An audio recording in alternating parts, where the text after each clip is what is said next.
Acting Town Manager Beth Rudolph, and Mark Toogood, Assistant Town Manager, is also joining us right now. We have a lot to get through tonight. There is a community meeting on the proposed 40B project on Cross Street. It's number 87 through 89 Cross Street. And of course, Saturday, March 19th is the town's annual election held at the high school from 7 a.m. to 8 p.m. And then our next regular session as the select board will be on March 28th. And then following that, April 4th and 11th. So we always do a land acknowledgement at the first meeting every month. So I'll go ahead and do that if you don't mind. Yes, thank you, Susan. So we acknowledge that we are meeting on the ancestral homeland of the Massachusetts people who lived here for thousands of years before European colonists began arriving about 1630. In the 1600s, the Massachusetts were led by the Sanskwa of Mississauga, who led her people through epidemics, wars, and displacement. We acknowledge that Winchester exists within a region where lands were taken under unjust and violent circumstances, causing a forced relocation that continues to have harmful effects on Native communities. As part of the town government of Winchester, we recognize our responsibility now to be good stewards of this land, and we acknowledge that Massachusetts, Wampanoag, and other indigenous people from across the country currently live in Winchester and throughout the state and contribute to our community in myriad ways. Thanks very much. The chair report is next, and I just want to say this is going to be my last meeting as chair and member of the select board, although my term isn't up until the election. So I just want to say what a privilege it has been to serve the town of Winchester in elected office for 9 years. I certainly thank the voters and all the people who supported my campaigns.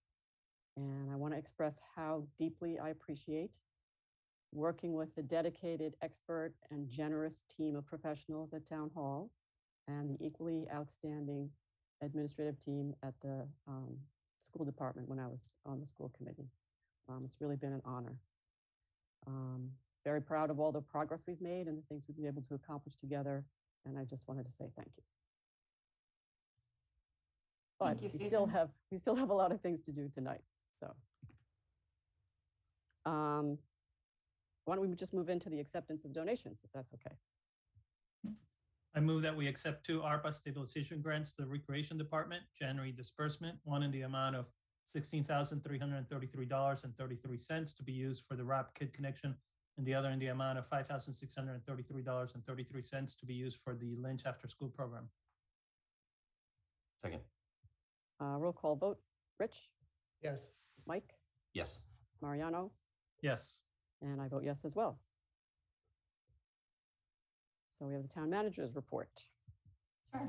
I just wanted to thank you, Susan, for your service to the town, both here on the select board and the school committee. It's been a great pleasure working with you over the past few months and appreciate everything you've done for the town over the years. So thank you very much. We'll certainly miss you and enjoy your retirement on Monday evenings. You're welcome. First up, I'll just start with the appointment. So in accordance with section 4-2B of the town charter, I have made the following regular full-time appointment in the Department of Public Works, Water and Sewer Heavy Equipment Operator of David Pratt from Woburn, and no action is needed on this appointment. And then I'll just share my screen here. I have a few updates.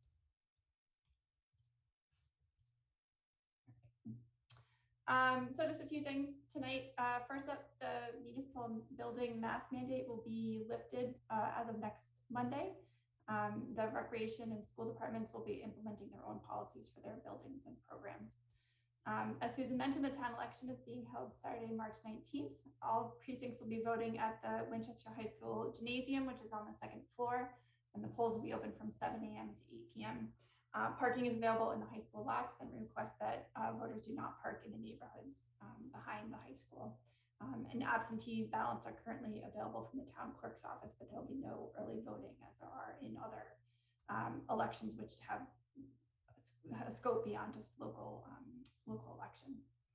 The Winchester Chamber of Commerce is holding a Meet the Candidate Forum this Wednesday at 8 a.m. And the League of Women Voters is also holding a debate. Last week was the debate for the school committee and board of health candidates, and this week on March 10th will be the debate for the select board and planning board candidates. Springtime meeting, our warrant closes this Friday, and the select board will be voting the warrant no later than April 4th. And then the first day of town meeting is scheduled for April 25th. The town has one affordable housing unit currently available. There's more information on our website. This unit is at 40 Elmwood Avenue. It's a condo that's available for purchase by a qualified first-time home buyer for the below market rate of $275,000. The unit is just over 1,000 square feet and has 2 bedrooms and 2 bathrooms. So you can contact the town manager's office for more information if you're interested in applying for that.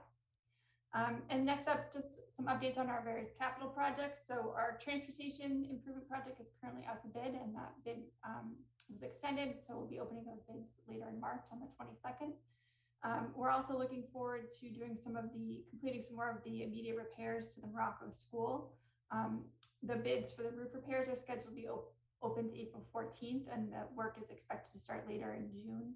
Unfortunately, we're having to delay the electrical repairs until 2023 as a result of extended lead times for materials and supplies, and because of the fact that the power is needed to be turned off to the building while the work is being completed. So there's no way to get that work done this summer. So the plan is to do the work next summer.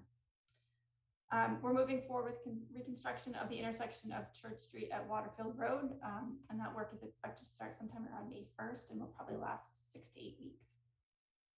I had a meeting last week with representatives from the MBTA and their contractor, and that project is going to be kicking off and getting started very shortly. Their contractor expects to be mobilized on site starting around Monday, April 4th, to install the fencing and to establish the work zones on Laraway Road and in the Aberjona and Waterfield lots. So there will be a loss of parking spaces associated with that. Laraway Road will be completely blocked off for the duration of the project. And the MBTA is expecting to come into the select board meeting on March 28th to provide an update. And then they expect to also hold a public information session sometime in June about the project. Quite a few Eversource updates. So as you're aware, Eversource is moving forward with the construction on the 345 kV line. So that, just to refresh everyone's memory, that is the project that runs down Washington Street to Cross Street and then out to Woburn. We expect that they'll be starting the jack and bore operation at the Washington Street Bridge, which is near Sunset Road, sometime later this month. The work will restrict the width of the travel lane. During work hours, it's likely that the road will be restricted just to one-way traffic with police details there to help direct traffic.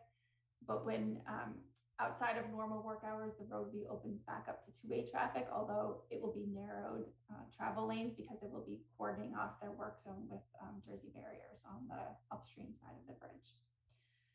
There's a lot of work going on out on Bacon Street area around the Wedgmere train station. So some of that is a result of Eversource and some of it's a result of National Grid. Eversource is continuing their vacuum testing. So that's kind of the final phase of their work after they've installed the line at several manhole locations. So you'll see them working out on Wildwood and Fletcher Street and out on Woodside Road near near Winter Ponds. They completed the work at the corner of Bacon and Church Street, which was happening last week. They finished that up on Sunday. Their equipment did pass the testing. They are continuing to work at Wedgmere Station to complete the jack and bore that goes under the railroad tracks there. And they'll also be having to install some pipe in the parking lot in that area. And then they expect in April to start working on the directional drill that goes under the Aberjona River. So they will eventually, over the next few months, be able to clean up the work out of the Wedgmere lot, and then they'll move over to working on the other side. And then finally, National Grid is going to be working out on Bacon Street and in the various neighborhoods that I have listed here, doing some work to replace and relocate gas mains. That work is expected to last 2 to 3 months. So there's going to be unfortunately, a lot of disruption in that area. The good news is that with National Grid coming in and completing their work, we're one step closer to Eversource being able to repave all the roads that they've dug up over the past few years, at least on the 115 project. So a little bit of progress there. COVID-related updates, the health department is still holding weekly COVID testings in town hall, and the next one is scheduled for this Wednesday from 3 to 4 p.m. And then just a few quick community events. There's an introduction to owning electrical vehicles that's being presented by our sustainability director on Wednesday evening. And there's also a repair cafe that's happening at the First Congregational Church on March 5th in the morning. I'm happy to take any questions on any of that. Mariano, go ahead. Yeah, thank you, Beth. I had a question on, you mentioned when the 115 line would be over in National Grid and they'd be able to pave. Do we have a timeline? Is that going to be this summer? And also, what about the reconfiguration of Woodside? Yeah. And specific, both Woodside between the two ponds as well as Woodside and Wildwood intersection? Sure. So as I mentioned, they have a little bit of work left to do to the directional drill under the river, and that will extend into Bacon Street. So they'll have to do some work to make that connection to Bacon Street. Hopefully that will be done probably by June would be my guess. I have not gotten a date yet from Eversource about what their projected timeline is to repave everything. I have requested that, but they haven't given us that information yet.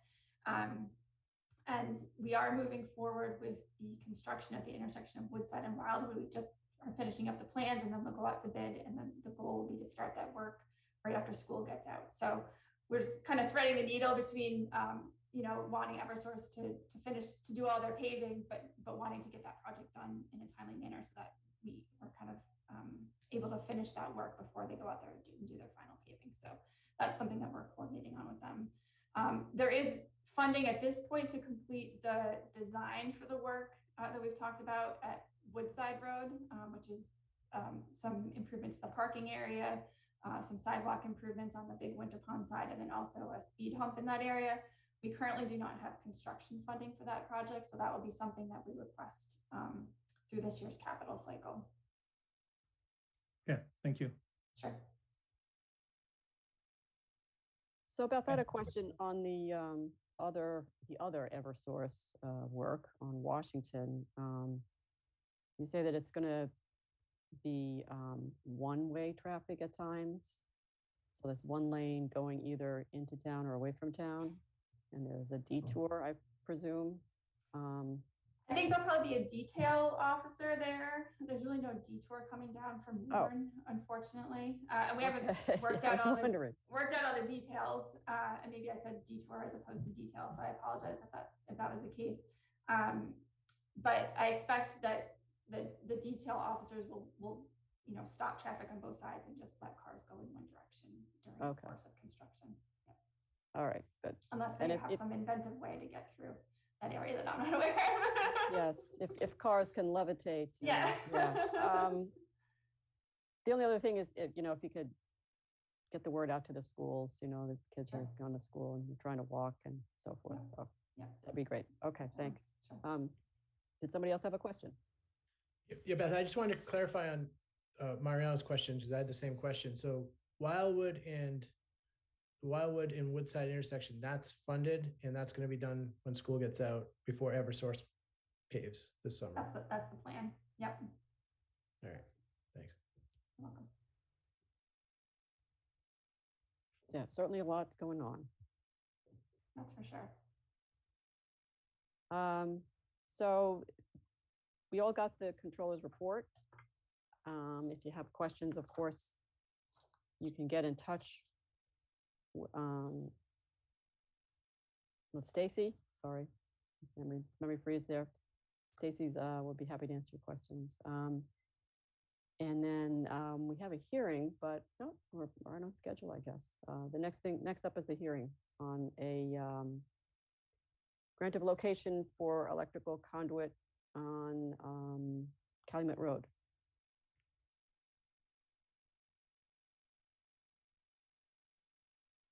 Sorry about that. We have a grant location petition from Eversource to install, there's two locations on Calumet Road. One is for service to the home at 25 Calumet, and the other is for the service to the home at 29 Calumet. So the proposed work includes the installation of approximately 7 feet of conduit in the right of way to serve number 25, and 8 feet of conduit in the right of way to serve number 29. And the work will require the repair of town-owned sidewalks in this area. Engineering and DPW have reviewed it and are find the proposed construction acceptable and have no further comment. And I see Ms. Duffy is here from Eversource. Yes, how are you? I'm well, thank you. Thanks for Good joining luck us. with your retirement. I bet you're very happy. Oh, thank you, thank you.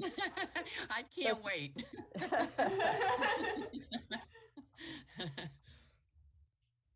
Congratulations. I thank you very much. You're welcome. Yeah, yes, everything Beth said, it's for 25 and 29 Calumet. Does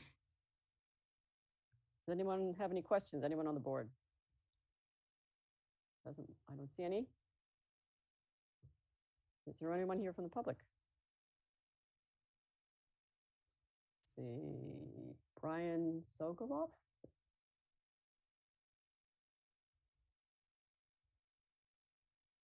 Hope I pronounced that correctly. Yeah, yes, that's good. Can you hear me? Yes. Okay, perfect. So I'm Brian Sogoloff from 11 Summer Street. My comment is on the Skillings Field Parkland and its status as parkland.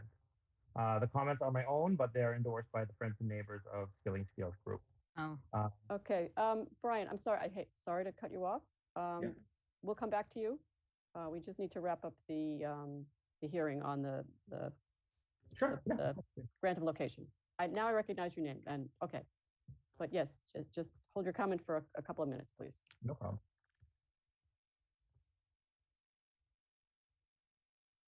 So I don't see any other comments or questions from anyone else, and so I'm going to close the hearing, and I guess we just proceed to vote. This sounds ready to go. So I move that we approve a grant of location to Eversource to install approximately 7 feet of conduit within the public right of way to serve number 25 and 8 feet of conduit in the right of way to serve number 29 on Calumet Road. Second. Roll call vote. Rich, Yes. Mike, Yes. Mariano, Yes. and I vote yes as well. thank you. Thank you. Thank you. Take care. So yes, I did skip over public comment. I didn't realize somebody was here waiting, and I see that Brian does have a public comment. So why don't you go ahead, Brian? Sure. Yeah, no problem. Thank you for your time. So yeah, as I said, my comment, I'll keep it brief. I know you're busy, is on Skillings Field Parkland. As our group has been emphasizing for years, Skillings Field Parkland is and should remain community outdoor space. In 2022, with all the development going on, community outdoor space for families and citizens is as important as ever and must be preserved. In the era of climate change, green space and nature must be safeguarded. For Winchester youth sports and general outdoor activities, the field space must be protected. Winchester took this land from citizens, many whose families and direct descendants still live nearby today, but for the purpose of community parkland. Winchester was responsible enough to lock this land in as parkland, and this should be continued.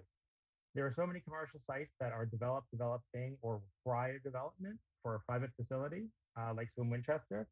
And there are many other non-field sites in town that would be a great net add to the town if conditions to restore and maintain the existing sites were applied. Just tonight, you're talking about Borgard Beach. What better to pair a swim facility with than a splash pad and a natural beach? The site could be opened, restored, and expanded as part of the conditions in an environmentally friendly manner, a four-season aquatic facility. But that's just one of many examples. Taking away fields and community outdoor space is not the answer. We're protecting and will continue to protect the outdoor parkland all the way to the state legislature and beyond. And for the benefit of Swim Winchester's time, finances, and best success going forward on the project, I think it's past time that the select board also protect this parkland and indicate another site must be selected. So thank you for your time. Thank you. Thank you, Brian Sogoloff. Thanks. So we'll pick up where we left off, and we have a license to do. So this is a new license for a car dealer. at 802 Main Street. I believe there was a previous dealer there, and this is a new license application for that location. And all the paperwork is in order.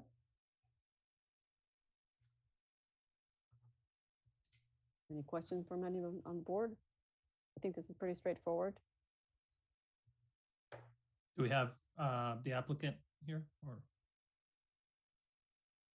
I don't think so, but. Okay. He that's is. what- I see his Oh, he hand. is. Oh. Oh, all right. I don't know. He was there a second ago. There. Oh, wait a minute. Now I see him. Hold on. I didn't realize that.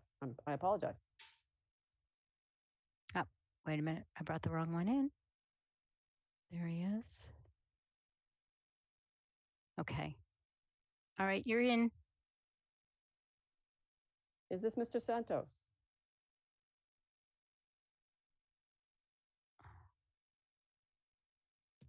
Hello, yes. Yes. Hi.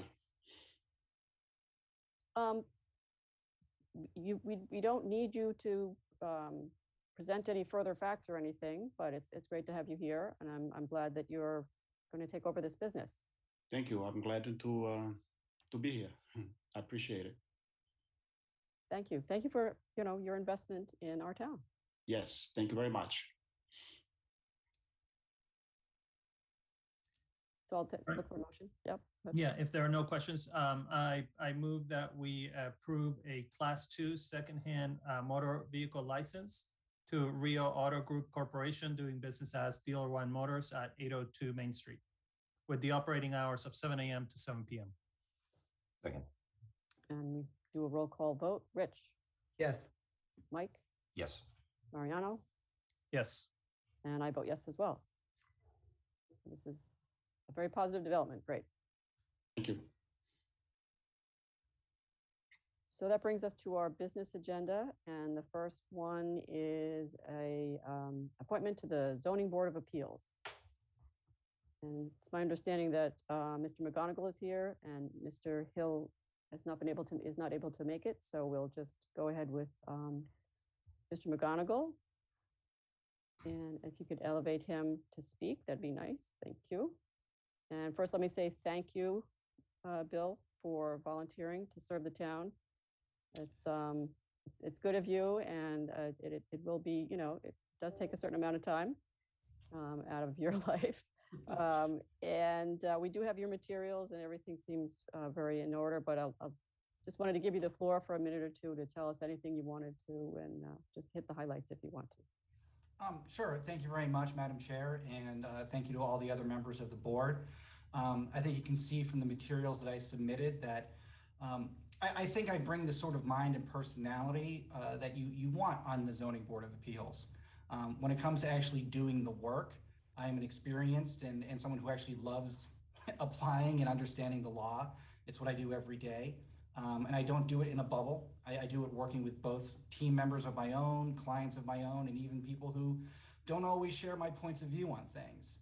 And I think that's a very important sort of personality and characteristic to bring to something like a Zoning Board of Appeals. Beyond what's just on paper, I'm putting my roots down here in Winchester.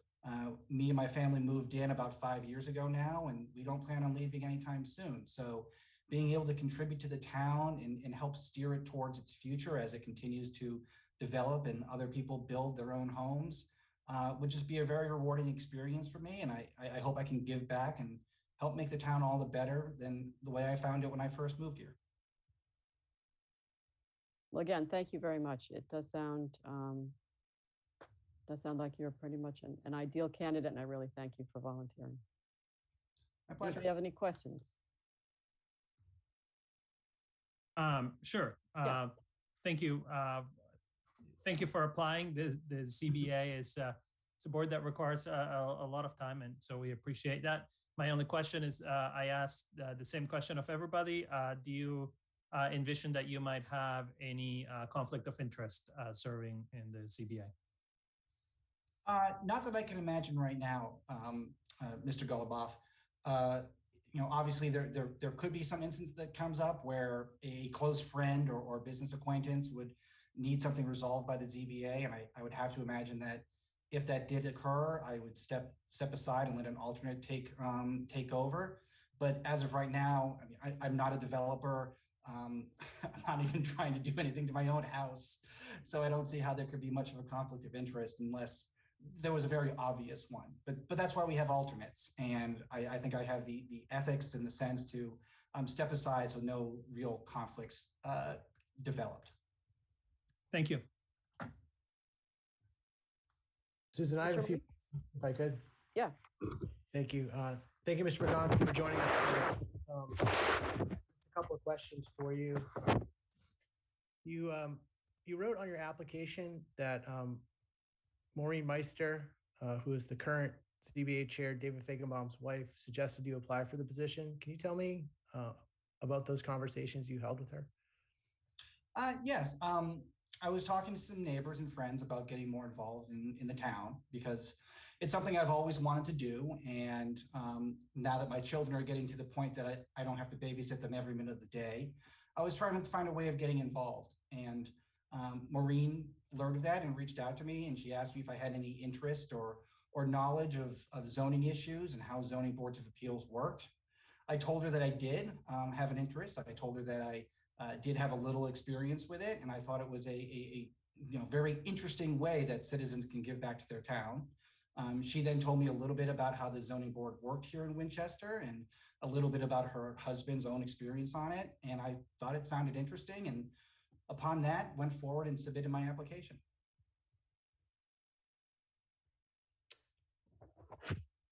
Okay. Have you spoken to Mr. Feigenbaum about his experience on the ZBA? Not directly, but Maureen seemed to know enough about it to give me a good picture of the sort of time and experience that you need to participate properly on the zoning board. Have you ever attended a ZBA hearing in Winchester? Not yet. Not in Winchester. I've read transcripts of other zoning board of appeals meetings, and I have read some of the decisions that have arisen out of some of the work done by the Winchester Zoning Board of Appeals. I think most recently was an opinion I read concerning, I think it's 735 Main Street, the bit of land that's right by the intersection of Skillings and Main Street. And I thought it gave a really good sense of some of the issues that the zoning board has to appeal and why it's so important that the zoning board follows the law first and foremost. And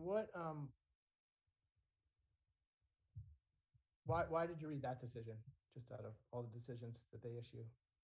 Because it was recent, and I drive by that little spot almost every day, taking my daughter to daycare, and so it's just kind of, it's a bit on my mind what was happening there, and it was a opinion that gave me a good bit of history about the property and the people who live around it and all the interests that kind of come into play when you're answering these questions. So I thought it was a good little encapsulation of everything that the Zoning Board of Appeals has to take into consideration when doing its job.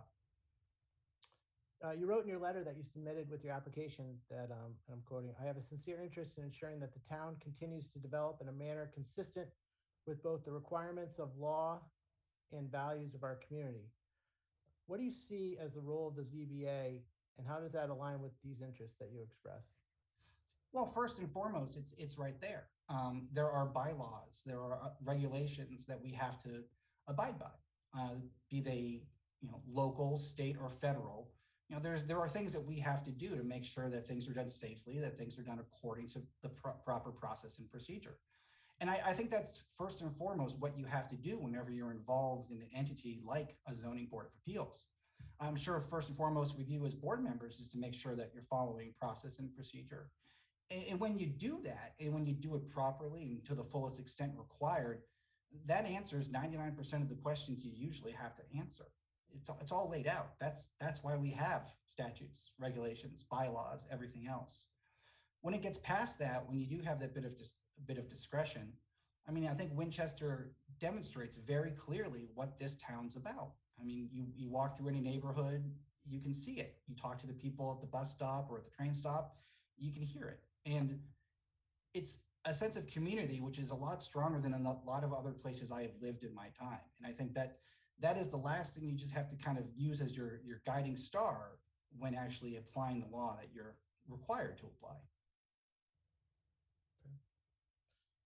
Have you been involved in any organizations in Winchester concerning zoning, preservation, conservation, or property rights issues in Winchester? No.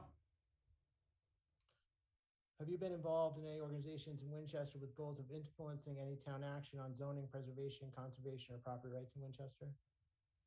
No.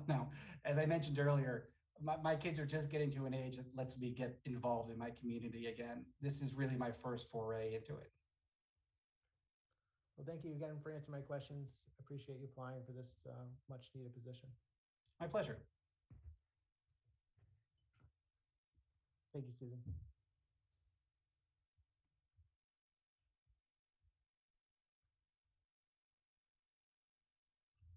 You're welcome. Mike, I'm sorry, I was muted. Go ahead.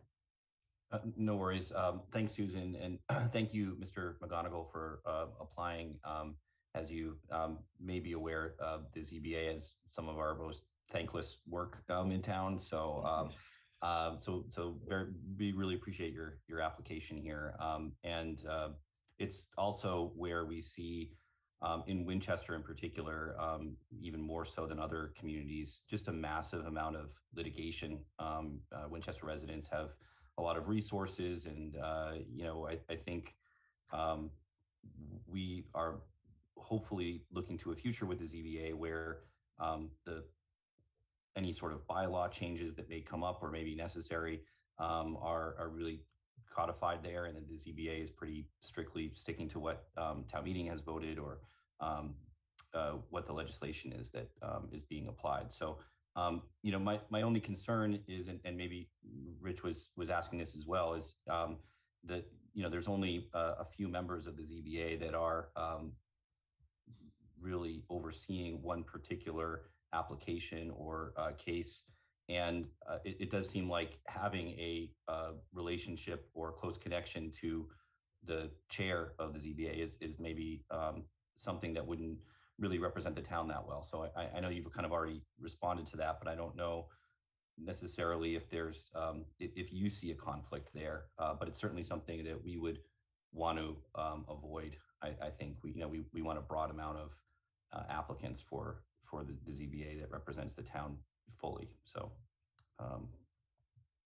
I guess my question is, do you see an ongoing conflict there where, typically there's 3 members that are sitting in a hearing for the ZBA, and you're friends with the chair, and 2 out of 3 of them may be connecting outside or having the same kind of ideology?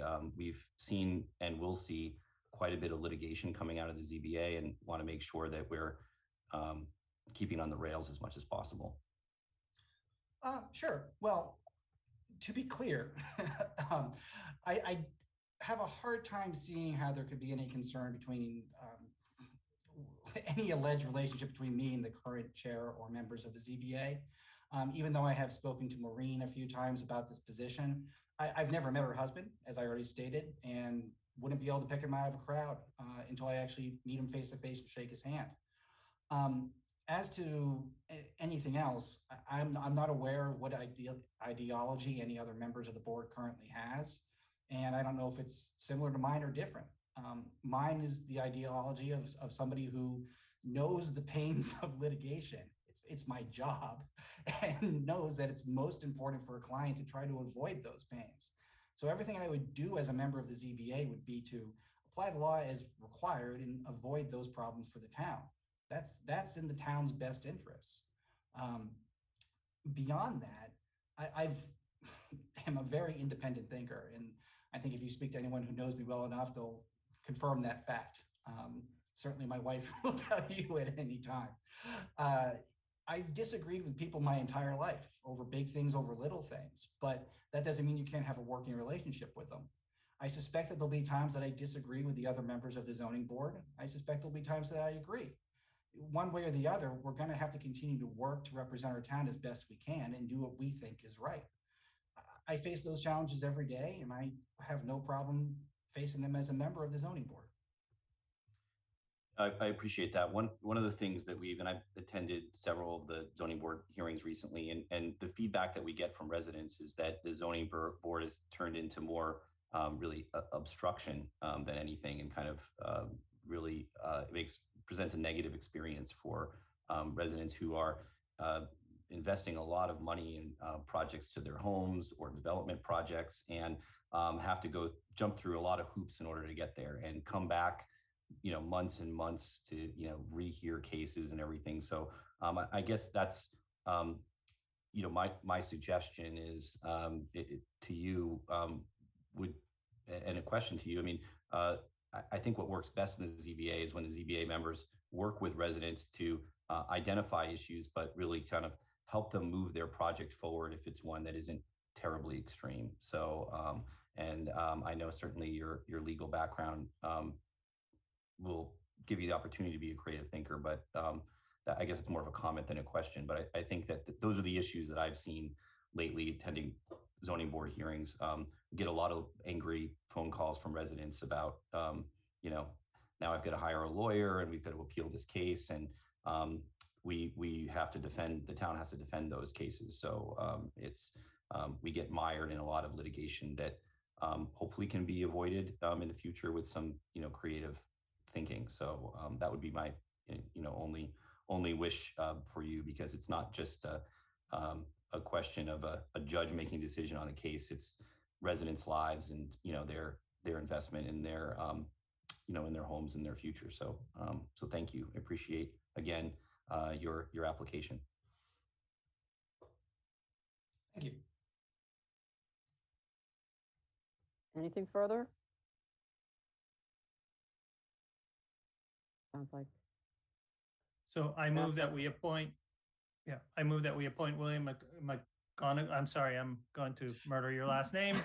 I'm used to it with my last name. So I move that we appoint Mr. McGonigal to the Board of Appeals to a term to expire March 31st, 2023. I guess before we vote on that motion, we did have two candidates. What I thought I saw is it Mr. Hill? Yeah, Mr. Hill. Kind of log on at the beginning here. Has anyone had any contact with him?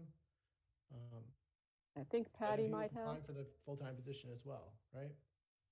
So we are actually, was in contact, and I, as well as you, Rich, saw him on there earlier. And when I went to go bring him in, he was no longer there. Just as a reminder, tonight's appointments are actually two appointments. One is a regular and one is an alternate. We have the two vacancies for that same end term. Yeah, so my motion is to appoint Mr. McGonigal to the regular position to expire March 31st, 2023. So I guess my preference would be, since Mr. Hill has not been heard from, and appeared to log on here, and from what from our packet indicates he's applying for the same position. I would like to give him an opportunity to present himself and table this to our next meeting. I mean, there are two positions open and there are two applicants, so we can move with this one now. And the other one later. And the CBA is one where we struggle to find qualified individuals to serve in it. So have to keep delaying. Well, are they the same position, or are they two different positions? Right.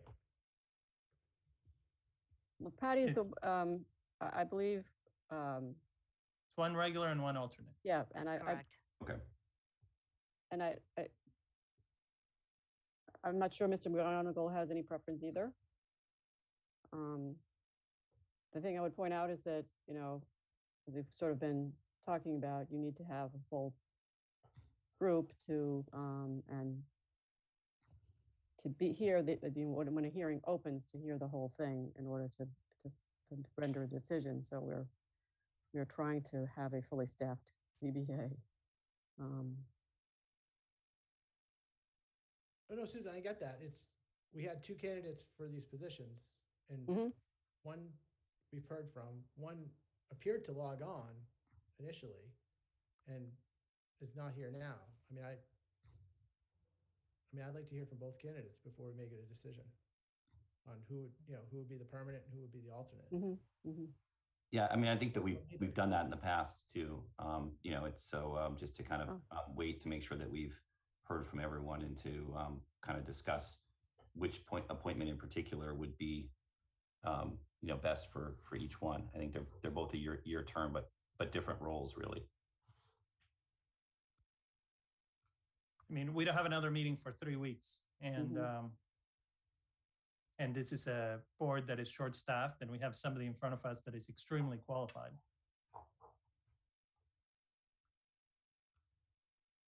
So I think we're doing a disservice to the town to postpone this. I do too.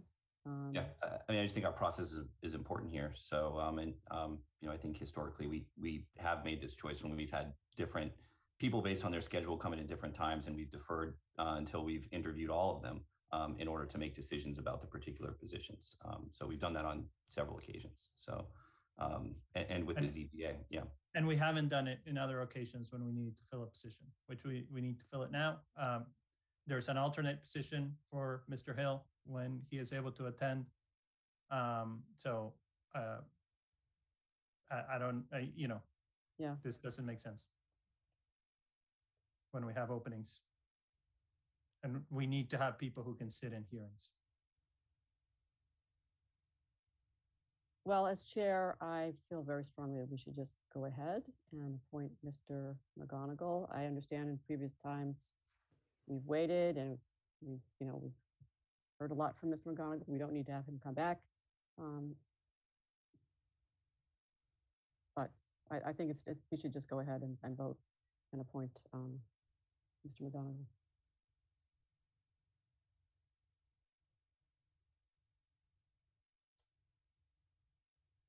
I don't know procedurally what to do next, to be honest. Don't have town council. But I made a motion, we can take we have a a vote. motion on the floor. And do I hear a second? Apparently, but there's no second. So I apologize, Mr. McGonigal. Susan, you can second the motion yourself and take a roll call vote. Have I done that? All right. It seems to make sense to be able to second it, but I didn't want to do anything wrong, but here goes. I'll second it. And let's have a roll call vote. Rich? No. Mike? I'll abstain. Mariano? Yes. And I vote yes as well. I think for the functioning of the town, this is the thing to do. But here we are. All right. Well, thank you, Mr. McGonigal. Thank you.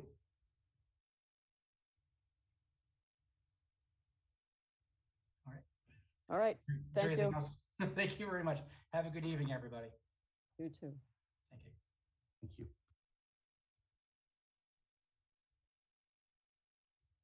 And I think Patty mentioned that Mr. Hill was not in Winchester, and maybe there's this problem with him logging in. I'm sure we'll be I able actually to. see him on the, I thought I did. Yeah, I see him on that participant list there. His hand is risen. I'm going to, he's raising go his ahead. hand. I'm going to bring him in. Yep, bring him in. Good. He's just not allowed to talk. There's no video for Hello, him. can you hear me? Yes, we can. Thank you. Thank you for joining us. Well, I had joined earlier and wasn't quite sure of exactly the format, so I am away on vacation and do have a couple of people here, so anyway, I'm here. Here I am. All right. Well, we have your application and your materials, and that's all very much in order. And it sounds like, you certainly have the qualifications to be on the Zoning Board of Appeals. So I just want to give you the floor for a couple of minutes so that you can tell us anything you would want to tell us. Okay, well, I can tell you, and if you read my application, you can see that I've been a longtime resident of Winchester. I have considered, and when Lance Grenzebach, who I grew up with, was around and talked to me about different things, and maybe I could help and maybe I couldn't, and I was busy and just never really did anything with the town. And when I found out that this was available, I thought this may make some sense. I've built numerous homes in Winchester, done numerous things in Winchester, been involved with dealing with numerous boards in Winchester, and currently I'm working with Conservation Board in Gloucester. I know how to deal with it, and I've been dealing with different boards and different stuff in relation to my real estate development business for a very long time. It just seemed where I was born and brought up in Winchester, if there was maybe an opportunity to work with some people in the town and help the town, it might be a good time for me to do that. I am pretty much retired from my business. I do some things for family and friends, but I'm pretty much moved aside from the real estate development side of any business, and just built a house for my daughter, which was our original family home up on now Agawam Road, and so on and so forth. So I just had the opportunity to take a look at this. I thought it made sense, and I'd be interested in doing it. I did have a few questions about when the meetings are, how long of an opportunity it is to be on that particular board, if I was accepted to do that, or the board maybe thought that I'd be a good person to do it. I wasn't aware of anything over and above making an application to see if I could get involved. Thank you. Yeah, that's right. And thank you for volunteering. It is an appointment for basically a year, would expire at the end of March in 2023. And then you could be reappointed or not as you saw fit. Sure. Okay. That's the commitment, at least at first. And I don't know when the meetings are, to be honest with you, but it's one night a week. That's fair enough. And the town manager might know, or Mike might know. They're Tuesdays or Thursdays, I think. Usually once a month or so. Once a month or so. Okay. And then assuming there was questions about working with groups of people too. So I'm assuming that aside from the meetings, there's, work to be done as it relates to site visits or whatever, to whom people may or may not be trying to work with the zoning board to have something that needs to be or may be considered being changed in a particular area. I'm not sure if there are that many site visits, but I think it's pretty constrained just to the meetings. Yeah, I think it's typically include site visits. It's a kind of, it's on the paper record. So I'm thinking that some of our board members might have a couple questions for you. If you have them, if you can stay, that'd be good. I'm here. Like I said, I got a couple other people out in the other room going, "What are you doing?"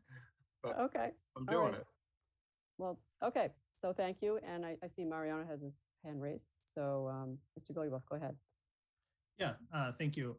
So Mr. Hill, thank you for applying to this position. I know the Zoning Board of Appeals is a lot of work, a lot of writing legal opinions.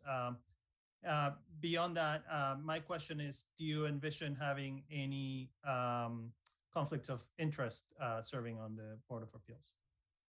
I couldn't imagine why I would have any conflict of interest. Okay, thank you. Anyone else on the board? Susan, I have a few questions. Yes, go ahead, Rich. Thank you. Mr. Hill, thank you for attending tonight. My first question for you is, what do you see as the role of the ZBA in Winchester? Well, I've always made an assumption that the Board of the Zoning Appeals would take a hard look over and above at some of the zoning laws to look at an application for something that was to be done in the town that may extend over and above what the initial zoning was, and to take a hard look if that's a priority, or not so much a priority, but if it's something that ought to be taken a look at to maybe approve over and above following the zoning and trying to make sure that either within the neighborhoods or in the town that people are having their projects looked at from the town's point of view, and that maybe some of the zoning issues need to be looked at a bit, so that some of these projects that want to have a real scrutiny get looked at without just saying we're not going to do it because the rules are the rules.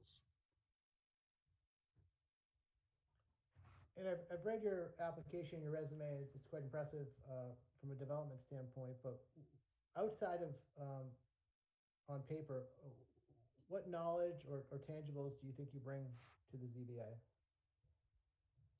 Well, I just think I have a global look at having approved and worked with so many projects and permitted so many projects. I, at one point, literally permitted the entire South Seas Resort down on Captiva Island in Florida.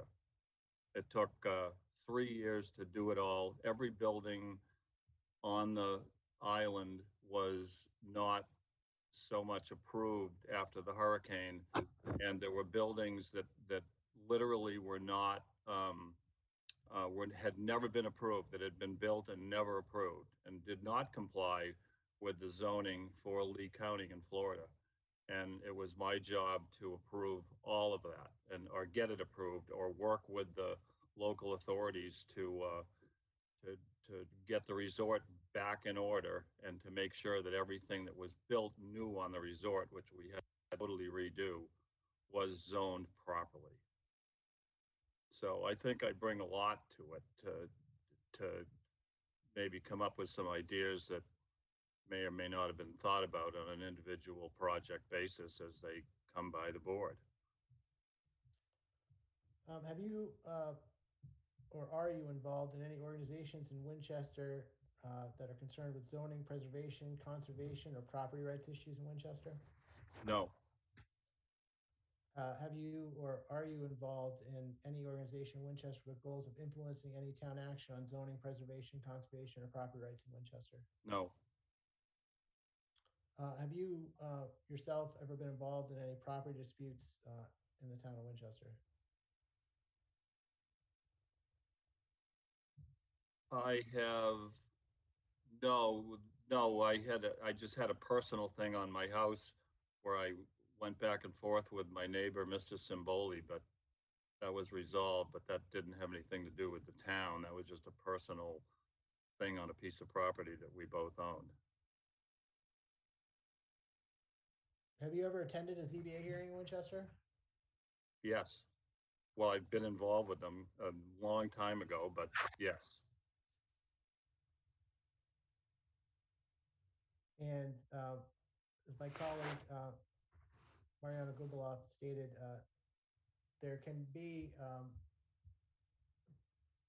legal writing involved, decision writing as a ZBA member. Is that something that you think you could be involved in, or do you, or would that be something that you feel that you couldn't handle as a member of the ZBA writing a decision if you were so chosen to do that? Well, I'm not a lawyer, but I've been around it certainly enough. If someone was to introduce me to the format and I was to come in and speak with whomever, how it was done, I can't believe it isn't rocket science. Writing the thing properly would be something I certainly would feel comfortable doing if I understood exactly, like I say, the format to which the town and the board expected the decision to be written. I'm assuming there's other board members too that you would work with.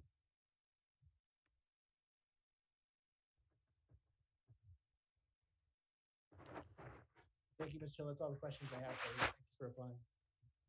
Thank you. Oh, thank you, Rich. Mike, did you still have your hands up, or is this a new? No, it's a new one. Yeah, thanks, okay. Susan. Thank you, Mr. Hill, for coming in. Just a couple questions, just a clarification too around the workload. Town council in Winchester does support the ZBA members with the process of writing the decisions and everything. I know every community is different. Sometimes the applicants actually, the applicant's council writes the decision. Sometimes the town council does, but we kind of have a hybrid here where the ZBA member works with the town council on, especially on the more complicated decisions. So, so I'm glad that you're willing to work within the format presented. And I don't think that you were on before, but some of my questioning was around the kind of balance that we need on the ZBA to work with our residents to find good outcomes in, rigid zoning. How comfortable are you with kind of creatively working to recommend, options or solutions for residents that have already, by the time they come to the ZBA, jumped through a lot of hoops? I'm extremely comfortable doing that. And one of the reasons that I think I could be helpful to the board to do that. I would defer to the lawyers when I was trying to help write the opinions to make sure they were legally done properly, but I like to think that I'm reasonably astute about this stuff and like to make way for something that I think that makes sense and not so much, maybe for the neighborhood or for the town, but that they're compromised minimally because there's some issue that just you can't quite get by, that maybe someone wants to stay firm with, that you could creatively come up with an idea that makes sense, whether everybody agrees it makes sense or not. I like to think I'm really good at coming up with or helping come up with that idea that does make sense. And then, of course, it would be a board decision to see if we could get by that. I don't know if it defers back sometimes to your board, but I'm very comfortable working like that. Great, sounds good. And my other question is really about, do you have any kind of conflicts or relationships with any current members of the Zoning Board of Appeals? I do not. Thank you. I'm all set, Susan. All right. Thanks. Okay. I have a further question, Susan. Yeah. I mean, so Miss Simboli is still a member of the CBA, and that's the one conflict that Mr. Hill previously indicated. But his son, you're saying I'm talking about the father, Mr. Simboli. Okay. Oh, not okay. The son. I'm sorry. Okay, I misunderstood.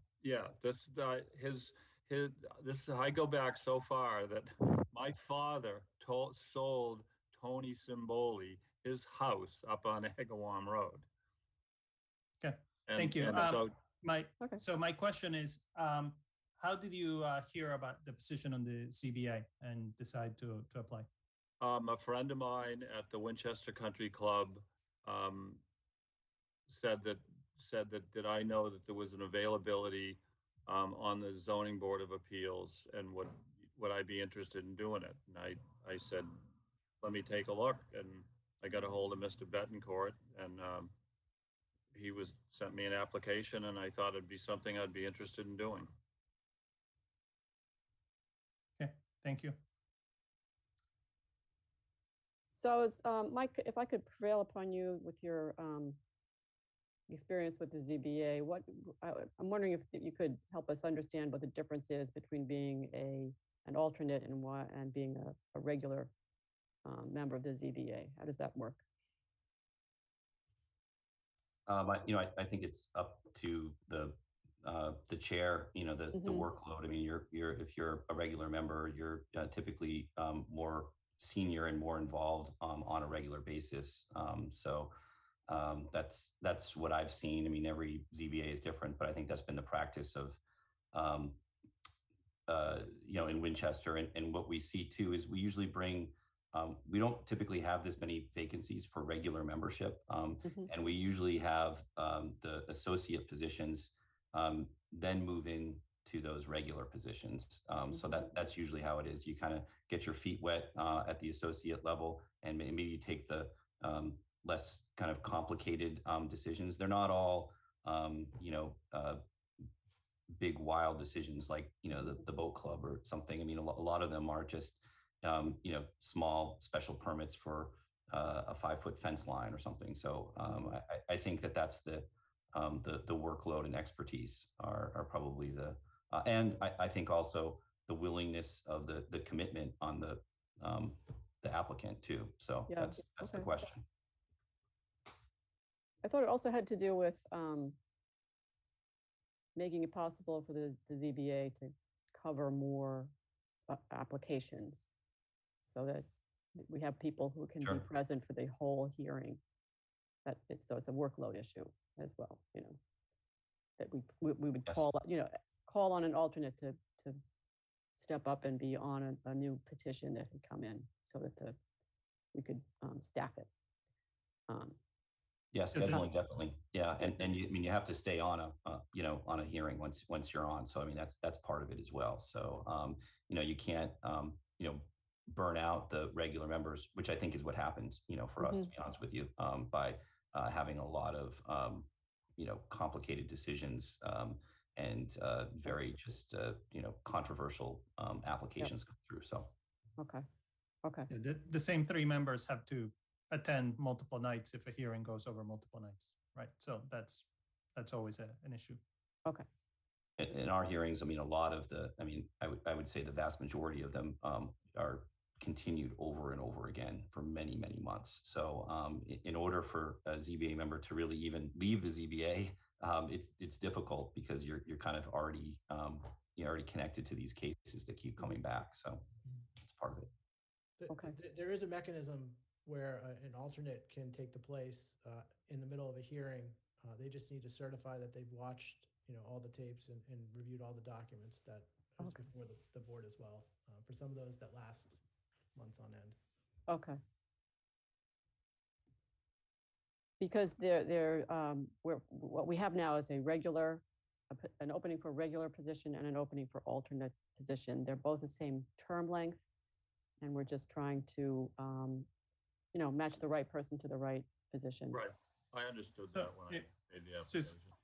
Yeah, I mean, Susan, if we may, we already took a vote on the permanent position, and it was a positive vote with a majority of the people voting in favor. So that's true. With that in mind, I move that we appoint Mr. Marty Hill to the alternate position in the Zoning Board of Appeals for a term to expire March 31st, 2023. Is there a Can I second? Can I Oh, just get go a ahead. clarification on the last vote? Is it a majority of us present? Majority of those voting. So we don't need 3 votes to do anything? I regret to say I'm not a parliamentarian, enough of a parliamentarian to you know, rule definitively. I believe that that's right, though.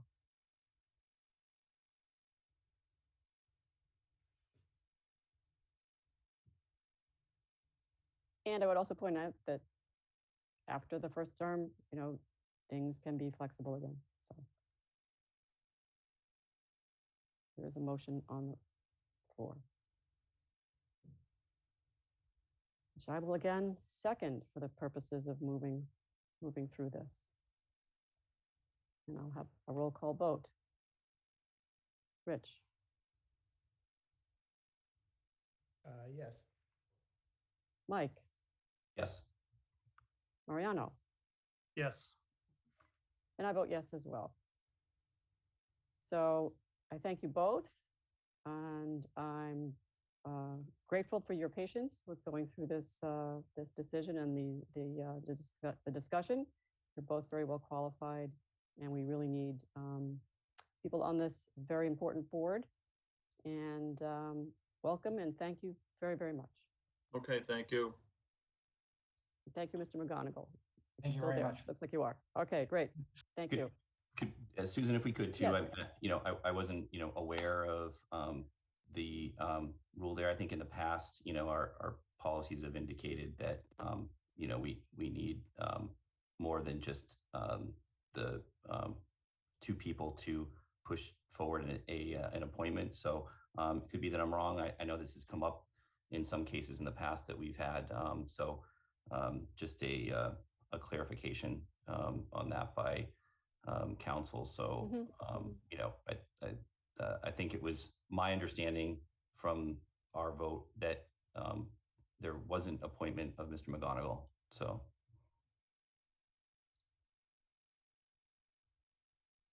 I will check with council. And we will, you know, I'll ask Beth to be sure that that happens, and we'll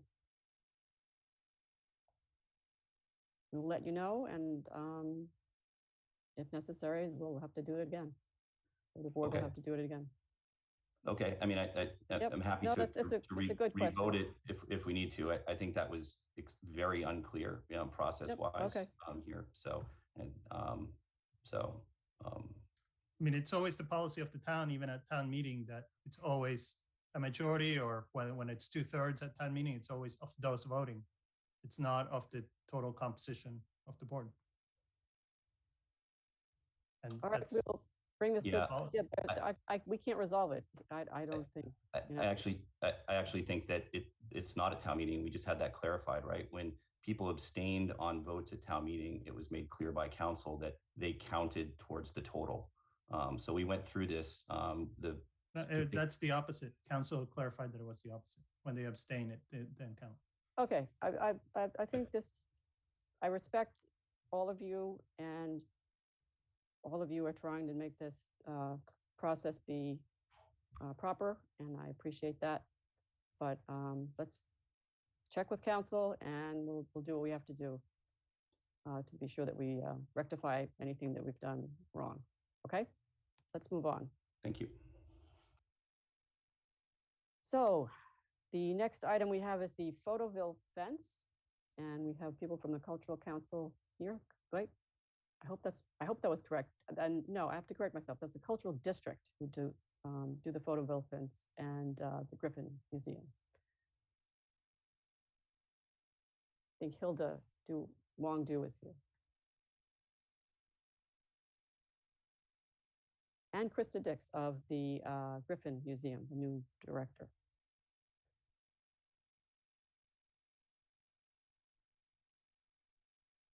And I apologize if I mispronounce anybody's name. Please correct the record if necessary. But you got it. Okay. Good evening. My name is Hilda Wong Du. I'm the new chair of the Winchester Cultural District, and Krista Dix, the new executive director of the Griffin Museum, and I will be presenting the 2022 fence today for approval by the select board. I will provide a brief background on the cultural district's goals, and then I'll hand it over to Krista, who will go into more details into this year's exhibit. The state's designation of the Winchester Cultural District is a recognition that we have the cultural assets here to attract both visitors and residents alike to experience our cultural assets and to visit our local businesses. The Cultural District has been working very closely with the Griffin to present the fence as a backbone for our summer season. However, our overall goal is to involve, highlight, and partner across our town's many organizations so that we can collectively make a bigger impact year-round. This is our third year that we're presenting the fence to Winchester. Each year there has been different topics to learn about and presented in a slightly different manner. And this year is no different. Like last year, we're going to kick off opening weekend to coincide with Porch Fest and the opening of the farmers market on June 11th, and we'll run until Labor Day. So at this point, I'm going to pass it on to Krista. She's going to go into details over the contents of this year's exhibit. Oh, you're on mute. Yep. Of course I am. I've been on Zoom all day, so I can't wait to be on mute one more time. Good evening. The Griffin is celebrating its 30th year in 2022, bringing photographers and creative art to the community of Winchester. We are thrilled to be presenting the fence again this year in partnership with Photoville, with support from the Arthur Griffin Foundation, the Anka Society, Winchester Cultural District, Winchester Cultural Council, and others. As the new executive director, it is my honor to follow in the footsteps of my predecessor, Paula Tognorelli, along with the work of Mary McKenna and the Winchester Cultural District to bring the fence to the community.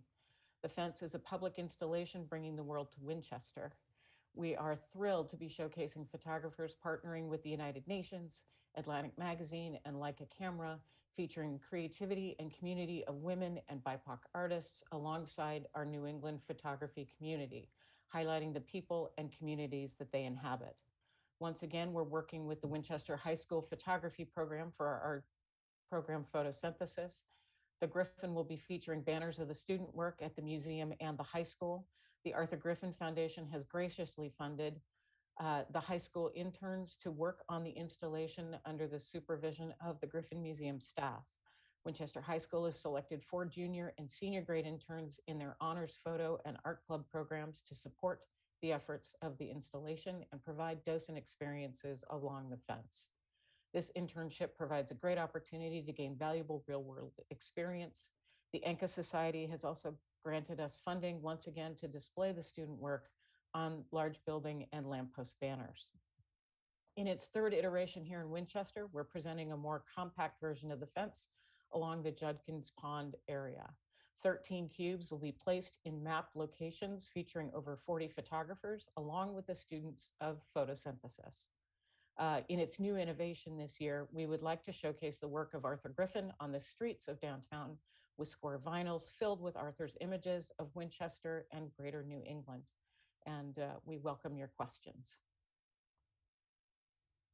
Thank you very much. I love this this event, and it's outdoors, and it brings different people together, and it's, import culture into our town. So that's great. Does anyone on the board have any questions? Mike. Thanks, Susan, and just want to say thank you to Krista and Hilda and everyone involved. This is such an awesome project. I think everybody's looking forward to, and was actually such a great thing during the pandemic when everyone, was outside and could engage and kind of look up from their phones and engage really with some beautiful works of art. So it's something I'm looking forward to in the spring, and it's a great tradition. And I'm glad that there's so many partners supporting this, because it really takes a lot of resources to put this into to effect. So thank you, Krista. I like your cool cameras in the background there. Oh, thank you. There's like a medium format one back there or something. I'm not sure. Those are pretty cool. Yeah. Yeah, I shoot with a twin lens Rolleiflex.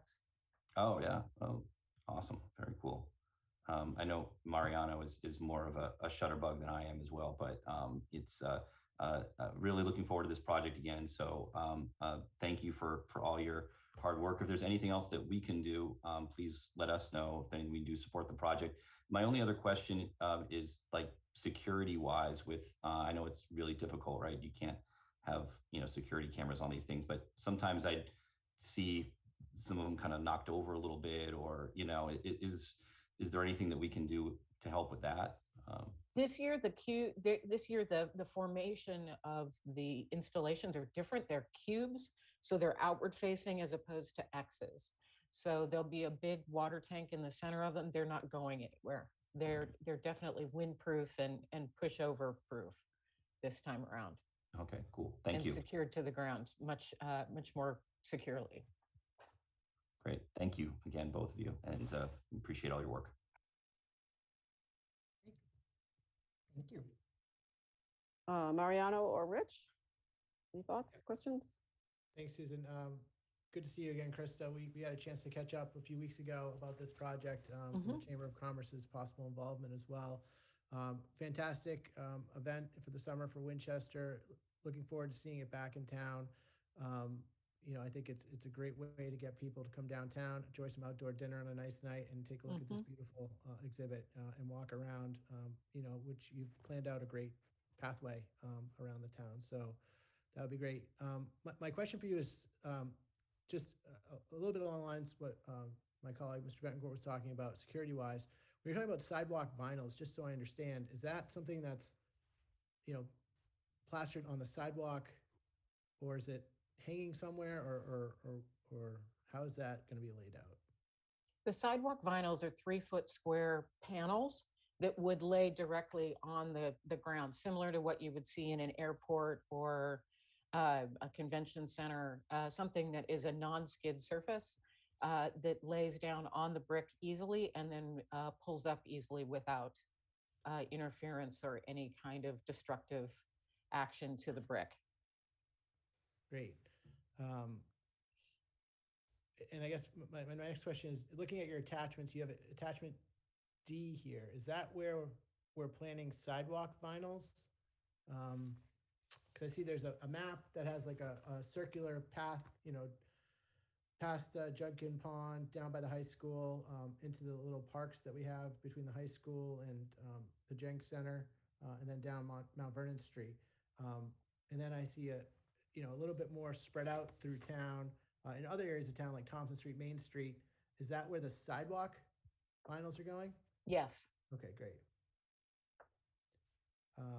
No, it looks like a great plan, very well thought out, as always, for the last 3 years. So looking forward to seeing it again this year. Thank you for all your help. Thank you. Yeah, so I'll repeat what my colleague said. Thank you so much. We've heard so much feedback from residents that in the darkness of the pandemic, there were a few things that brought light to that. Certainly the outdoor exhibit here was one of them. The outdoor dining is another one, and combining those two and having people be able to do both. I'm glad that we are continuing that. So if there's anything that the town can do, whether it is to put signs, to put maps on wherever intersections you need, just let us know. But given that, I move that we approve the Photoville Fence 2022 as requested in the materials. Second. We have to do a roll call vote. Thank you, guys. Rich? Yes. Mike? Yes. Mariano? Yes. And I vote yes as well. So it's unanimous. Thank you very much. Thank you. Thank you all Thank for your you. help in our prep and all the information that, as Kristen and I are new in these roles, very much appreciate the support. And if you've got ideas as we continue to grow this exhibit over the years, we're looking forward to it. So thank you. Thank you. Thank you so much. Let's see. Next, we have the sport court and Borgard Beach update from Rec Department. I think I saw Nick Kachelfi here. Nick, thank you for your patience. I actually think that Jim Sullivan is going to be the assistant recreation director. Yep. Thank you. Yes, he's here. Sure. Didn't realize that. Oh, no, Nick is also here. Nick is also here, but I think Nick's here, but not here. Okay. Got it. So Jim. I'm in here as well. I'm sorry. I'm trying to turn the video on. Here we go. Okay. There I am. How you guys doing? We're doing well. Susan, your last meeting is my first select board meeting, so I feel honored to be here. Wow. All right, so Nick has put together a little slideshow. Nick is on here. I believe he's in here. I don't know if he said hello yet, but Nick's on here as well. I'm going to do my best to try to let you guys know what we got going on. He's done a good job putting this together, so I am going to be sharing a video. It's about 5 slides. It should go pretty quick, and if we go past something you guys want me to stop or go back or answer questions, just give me a heads up and I can do it. So I'm going to share this right now. 1 second. The video, we'll see if this works. See if we can do this. 1 second.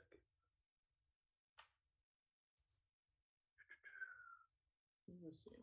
Main screen. All right. Can we see it? I see it. All right. So the Recreation Department, Mystic Sport Court Engineering and Cost Review. So this is the current state, what we've been dealing with for, I've been here 9 years or so, and it's slowly going away. And to be honest, it's somewhat of a safety issue. We have our preschool kids there. We have 57 kids right now in our preschool program. What happens up on this hill, I don't know if I can pull up my laser here. I think I can do that. Hold on. So this hill here, all the water does drain down here, and the fill that was put in here, it's got a lot of rocks in it. It's got some glass that will come down here, and this gets really sandy. And my kids had come to the preschool program, and there's many skin knees that happen. There's rocks that pile up here and kids falling. So it definitely does need a major facelift. And I think what Nick's going to show you, it's a really nice alternative, and it's going to bring a lot to our department. With programs that have come, that we haven't had the ability to do before, and just with our in-house programs, our after-school program, our preschool program, our summer programs, it's going to be a huge asset if this does happen. So we're going to move on to the next slide, which is basically the renderings. And if you guys need me to zoom in on anything, you can certainly interrupt me and I can jump in. So this is the proposed court. It's slightly bigger than what we have right now. I'm going to try to zoom in here for you guys if I can. Give you a little bit of an idea. Where's my zoom? All right. So here's the court here. It's a full-size high school basketball court. Actually, we're able to fit in there. And it's got a number of elements within it. We have the basketball court, plenty of room for full court basketball, whether it's the high school level, youth level. It's going to have 4 corners in here, which is a game that a number of our kids love playing. And a big one, too, that you don't see a lot around town is this is a pickleball court, which is booming right now. We do currently use Leonard Field right now for that. But with the lack of tennis courts, it's tough to push some folks off that as well because we don't have a lot of tennis courts. So this will be a nice alternative for any pickleball leagues that we may have. It's also going to have a volleyball line court as well. In this whole proposal, it does come with the stanchions as well that will go in there and the covers that will be overlaid with that. If we look to our right over here, it's just some of the activities, and this is very limited. There's a lot more we can do as far as programming and activities on this court. As I mentioned, the full court volleyball, pickleball, street hockey, which we did run during the end of COVID. I mean, we're on the end of COVID now, but we did run an indoor small facility, and it was a huge hit. And our goal is to get some leagues out here as well for the kids. Hopscotch, which preschoolers can use as well. This court actually has little inlaid creases as well for the hockey nets. And as far as the design goes, we can choose up to 3 different colors. What's nice too is there's this retaining wall that's going to go in there as well. That's going to keep a lot of that runoff from coming down on that court, and it's going to actually act as a bench as well. And working with kids for 15 years or so, having a spot for them just to be able to sit down while they're doing activities is definitely key. So the retaining wall is going to run all the way on, we'll call it the school side of the building, and then the back side where that large hill is, it's going to flow all the way down, and it's going to prevent balls from going out of the court and kind of running away from us. On this map as well, they put a landing over here as well that's going to connect our existing stairs that are currently at the building. And then if we look to our left down here, this is going to be a ADA compliant handicap ramp so that folks can enter from the side of Marshall Road. So this is Marshall Road on this side as well. Nick, are you in here? Do you want to jump in on anything while I'm kind of going off on a tangent? He may not be here. No. All right, so any questions on this slide right now? I just let him in. Hi, can you guys hear me? Yes. Hi, everyone. A couple of things that we are also adding a fence, 10-foot fence along Marshall Road. That's included in the specs, but everything that Jim hit on is spot on. So this is the fence down here. It's 60 foot, and then it's going to be at a 10-foot height, is which the specs show. All right, I'm going to move on to the next slide. All right, Nick put together basically an estimate of probable construction costs that were given to him with the Huntress Associate. I don't know if you want me to break this down item by item. I'm not sure if you guys can see that quickly. The total cost estimate comes out to about $199,710, and the request is for $200,000 to be allocated for the construction costs. I can leave this up here for a minute if you guys want to give that a quick look, if you can see it. I believe they all received that in their packet, Jim. I'm sorry, what was that name? They received that in their packet. Okay, great. Yeah, we did. We got both in the packet, and so thank you for that. Actually, I had a quick question. Sorry, I missed the boat on the sketch, the diagram, which is very detailed, looks really good. Like you said, there's a drainage thing going on now, and the that hill is pretty steep. So I just want to be sure that we have the right eyes on this in the engineering and planning department, and we want to. It's clear you understand the problem, and Huntress understands it and is going to work to address it. We just want to do it. Be sure we're doing the right thing and not put this whole lovely installation in and find out that it's still flooding or still causes problems downstream. So thank you for working on that, and I just want to. That's kind of a continuing concern, especially given how much the site work is going to cost. Yeah, we're definitely working closely with engineering. Meg White has been involved in all aspects of the planning, and they are addressing it in the cost analysis. There is a whole part dedicated to fixing the runoff and the drainage. Got it. Okay, good. Thank you. I think we got two more slides here, and just some of the benefits of the project. I kind of went over some of them. Just the amount of increased programming that it's going to be able to bringing in new programs that we haven't had. We are a rec center, and this is certainly going to make us feel more like a rec center as well. We had mentioned the junior street hockey program, which we know will have good numbers. Sports specific clinics as well. We get a lot of coaches as well that want to come in, whether they're looking to rent space or run clinics for the youth in town. We'll be able to do that right on site. And the fact that we're in this building as well, and even have facilities as far as bathrooms in here, it's going to help us out tremendously. As I mentioned, the pickleball, we'd love to get some leagues as well in here as we're trying to expand our adult ed offerings as well. This would be a nice step in that direction. Outdoor volleyball, we don't have any outdoor volleyball courts right now. This would be a great solution to get that off the ground and running.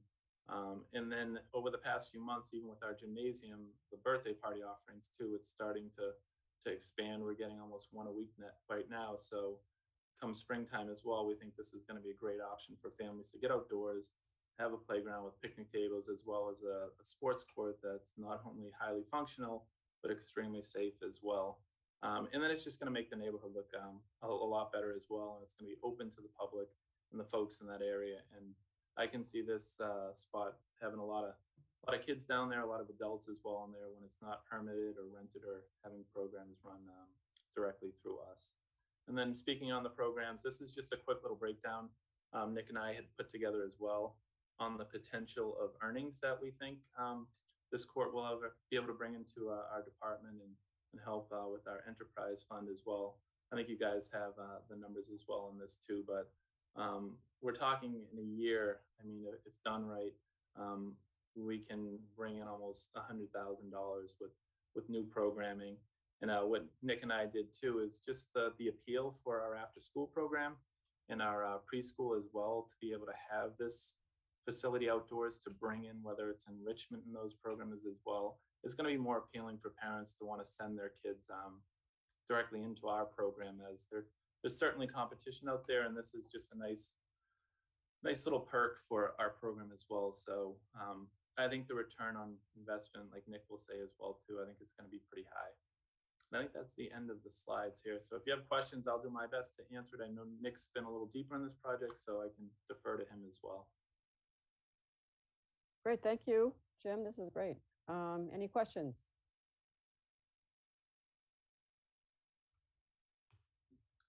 I don't see any. So that's a sign that you've really done a lot of great analysis here.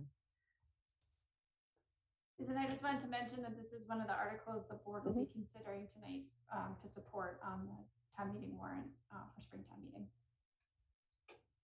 Right. Do you think we should go ahead and consider that now and or wait and do all of the articles together? I think either way is fine. So it would be the board would be sponsoring this article at spring town meeting, and it would be a free cash allocation.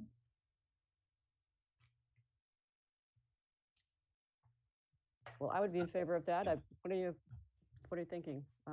Anyone else have any other thoughts about going ahead and doing that? Sounds good to me. Yeah.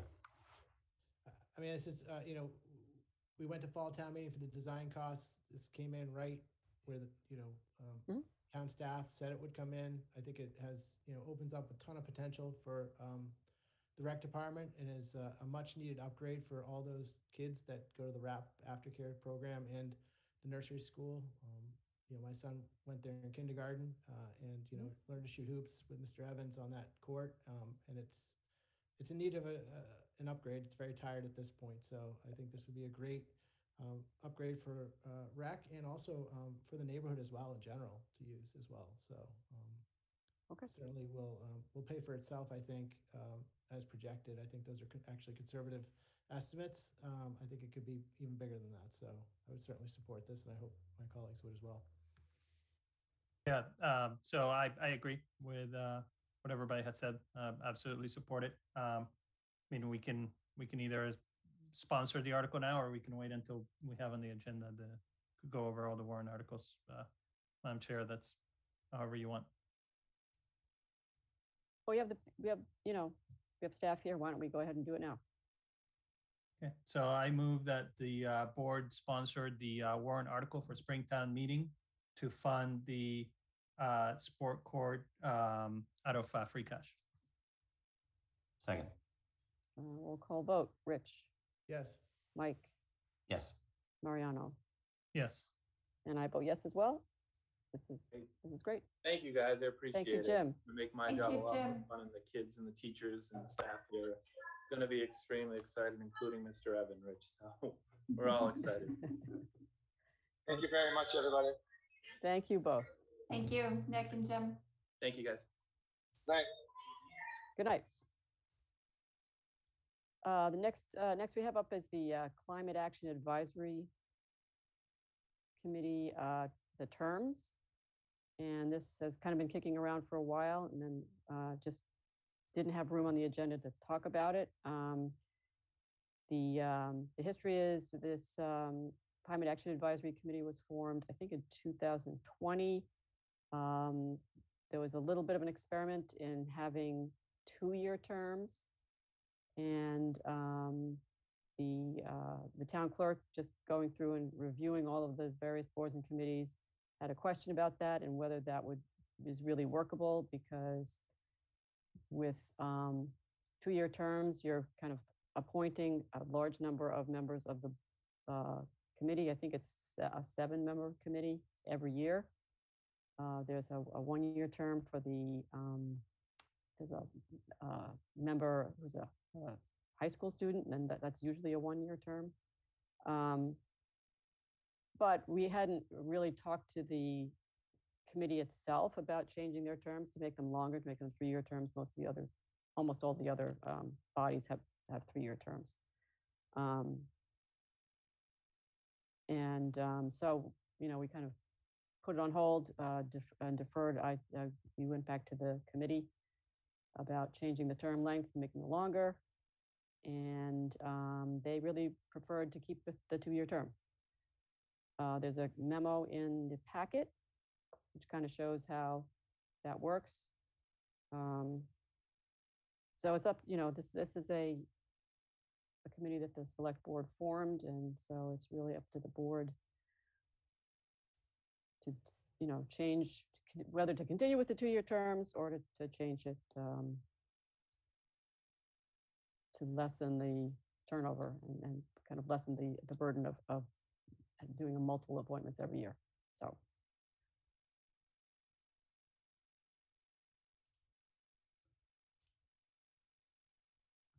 Yes, So, Mariano. yeah, I mean, personally, I think it's always concerning when a majority of a board can be turned over on a single appointment period.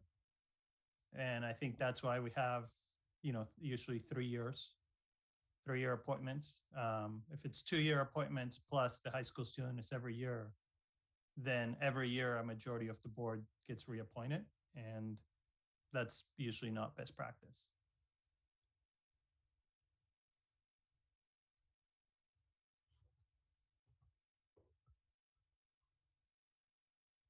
Well, any other thoughts or discussion? Mike, this was something you had a role in creating, and you thought the 2-year terms were a good idea? Yeah, I think it was a different kind of situation that we were in at that point. And, I think one of the good things about Climate Action Advisory Committee is that they've set up a lot of subcommittees as well. So because we had so many applications for those positions, so it's good that we were able to find places for all those people to be engaged and to be active. I know I thought we were kind of considering this in context of our overall charter review, so we can have some kind of consistency between the committees. One thing that I think that we did well with our appointment policy is really talking about the term limit piece. So I think our existing policy says that, and maybe I'm wrong, but that if there are term limits unless no one else applies or something. Is that correct? Our current policy, something like that. So I think term limits can be good, especially for a committee like this where there are a lot of people that want to be there. But then also that if people cycle off of the committee because of term limits, there's still a place for that institutional memory to be applied. And then I think they can apply the next term as well. So they want to be back on. So I think that's what our policy is that you've got to take a break to step aside to let somebody else step in. If nobody else wants to, then you can apply again. So I think that's helpful. But I think that was the intention of us creating that policy in particular. So, but I don't feel strongly, either way. I mean, we just have to find something that works, on an ongoing basis. All right, well, I just want to be careful not to confuse term length with term limit. I think we do have a policy about stating a preference for there being that for the board to decide that I forget how many terms it was, 2 or 3 terms on a given committee is probably enough, and that you would expect there to be more turnover. You want to open up that position for someone else who wants to be on it, who wants to, step into that role on that committee rather than reappointing the same person again. That's a different question, though. What we're looking at is the term length and whether there should be 2-year terms or go up to 3-year terms. Yeah, so I just was saying staggered. You could stagger it. Yeah, no, I get it. It's just that it says at the end, I think there are no term limits. But I think that our policy, says that there are. So I just want to make sure that people that are applying for these positions and everybody is understanding of that. So, so I think it says in the select board policy, a member who has served consecutively for 3 full terms shall not be reappointed to the same committee until after a lapse of at least 1 year, provided that the board may vote to waive this requirement where no other qualified candidate is available. So, just we have that in kind of our static policy, but if you're applying to the Climate Action Committee, you probably never see that, right? So I just want to make sure if we're doing that people understand that. Got it. Susan, I don't know if anyone on the Climate Action Committee has weighed in on this, and if the committee itself that has any thoughts on what they would like to see for a term or term limits. I know some of this stuff some of these things we're working on can span years. So I didn't know if they had any input. Yeah, it's been a while. I know that Ruth Tremarkey spoke with the chair and vice chair Rick Eno and Preseda. But I don't recall whether they presented it to the whole group. The chair and vice chair basically said we would prefer to keep the 2-year terms. But if the select board would rather change it, we understand. They were, flexible, but just wanted us to understand their preference. Mike.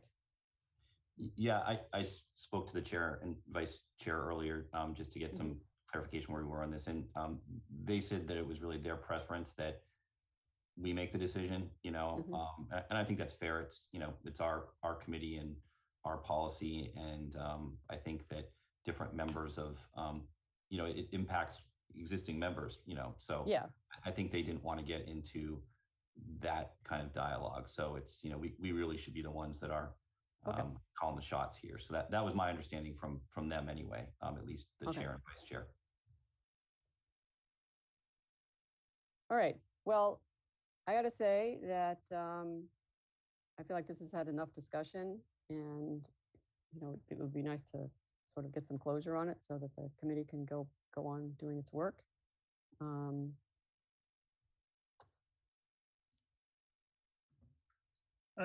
I'll repeat my view. I think, it's not just climate action. I think for any board, I don't think that it's good policy for us to set that a majority of a board can be reappointed by all at once, right? Because you get into, political issues where a majority of a board can be replaced without an intervening election. So I think that's why we have 3-year. That's why everything's staggered, right? And 3-year terms. So that would be my preference, just from a good governance standpoint. It would be 3-year terms, and I'm fine. If we have some policy about term limits, I haven't seen it before, but we can consider separately. But from a term standpoint, I would say 3 years. 2 members expiring each year, and the high school student 1-year term. That would be my preference.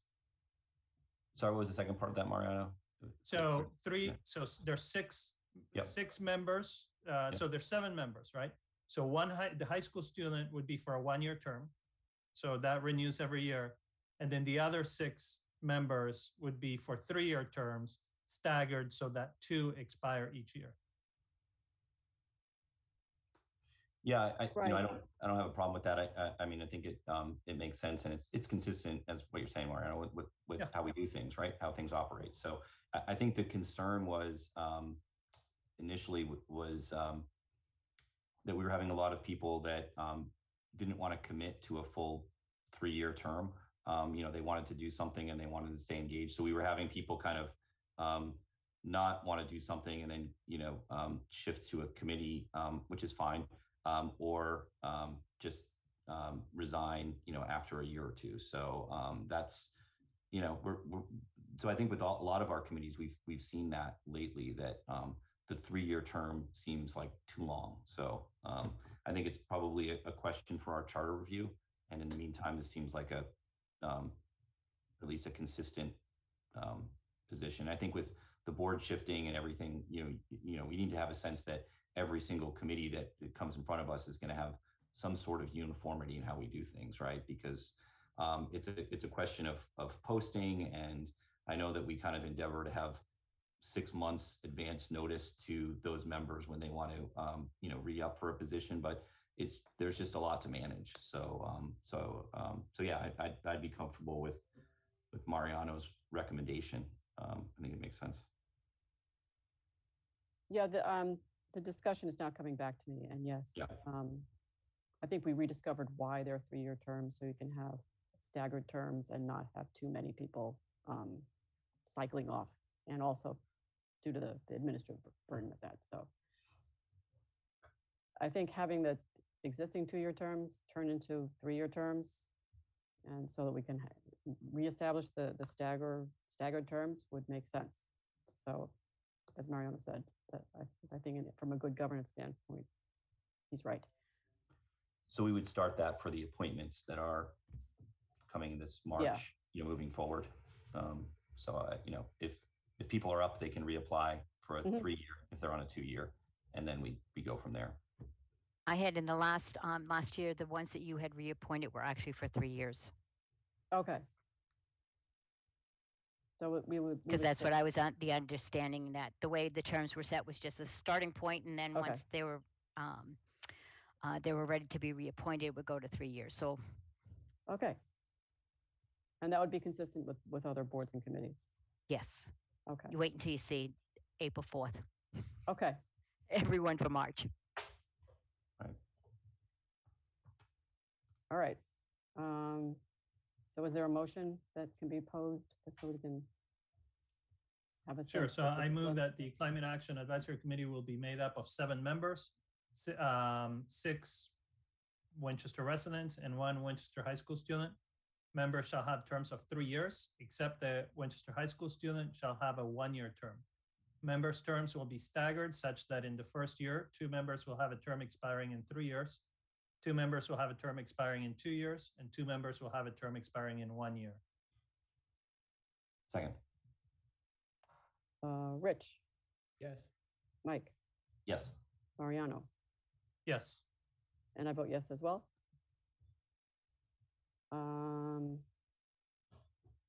So that brings us to the Lynch School and the swing space and the carriage house.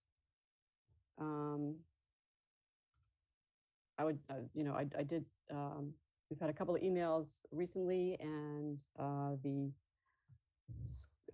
EFPBC is still working on understanding cost implications for the swing space, which is a sort of global term for using Parkhurst and using portable classrooms. I spoke with Chris Nixon briefly, and he wanted to emphasize that the EFPBC is considering sort of 2 scenarios, either a renovation, an addition, or basically leaving the school in the same location that it's in now, or building a new school, which is in a slightly different location on the parcel, and looking at where you would put portable classrooms and how long you would need them, wherever they fit the best, and just understanding the cost for the number of portable classrooms. And so they're just not ready to bring forward a proposal with cost information for the carriage house and the portables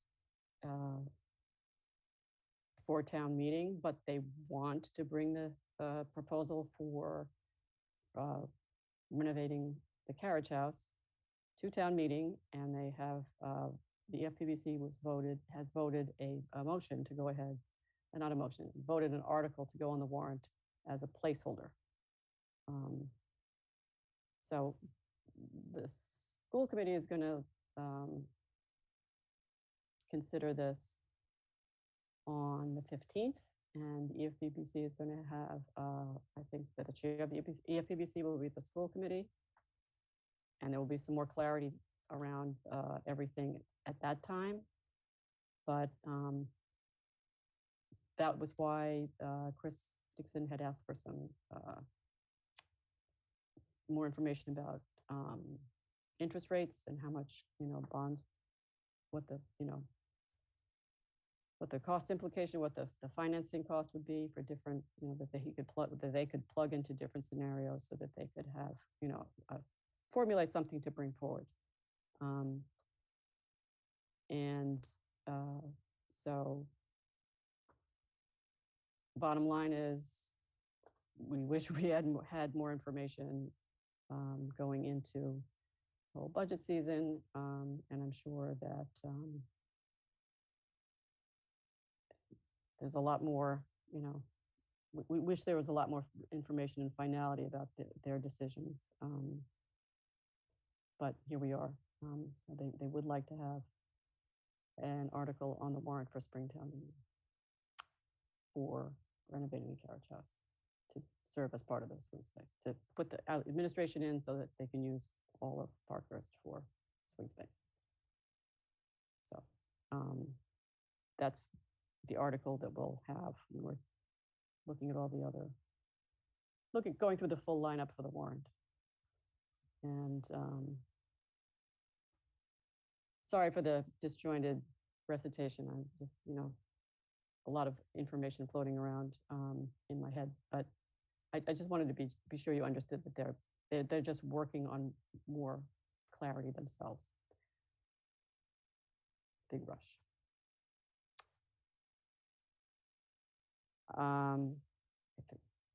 Happy to ask questions if you want.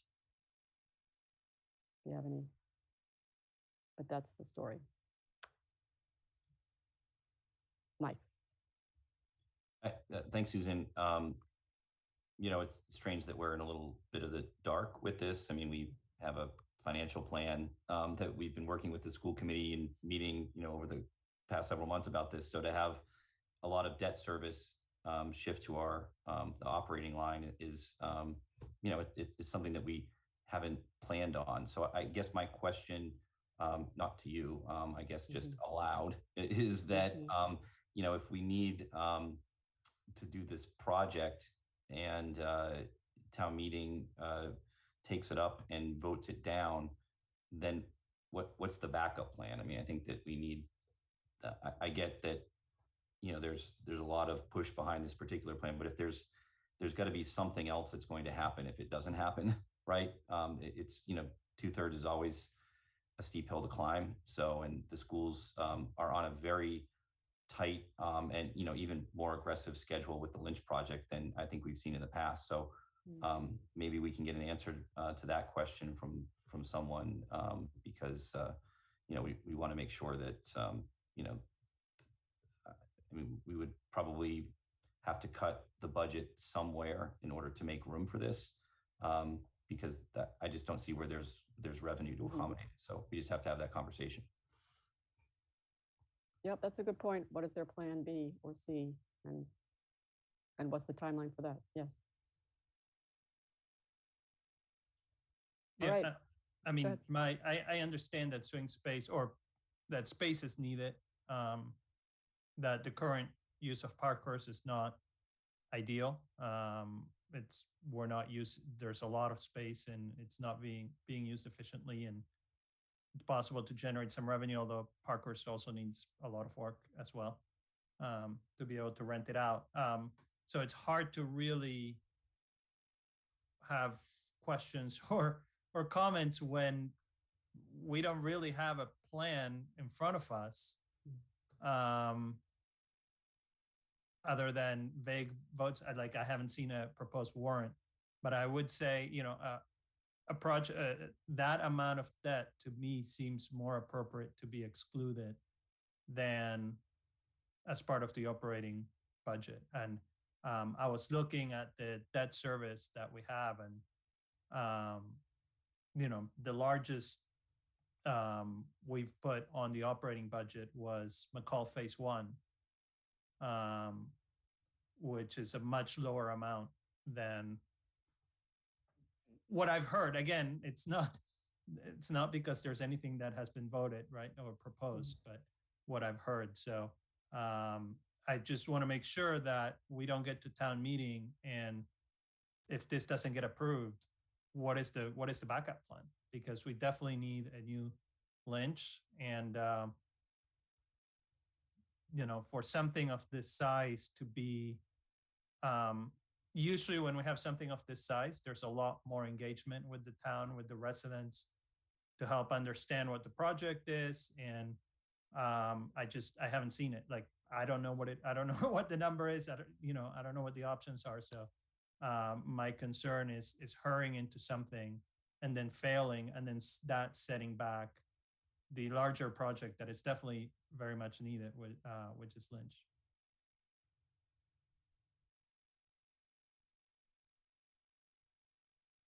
Yes. Understood.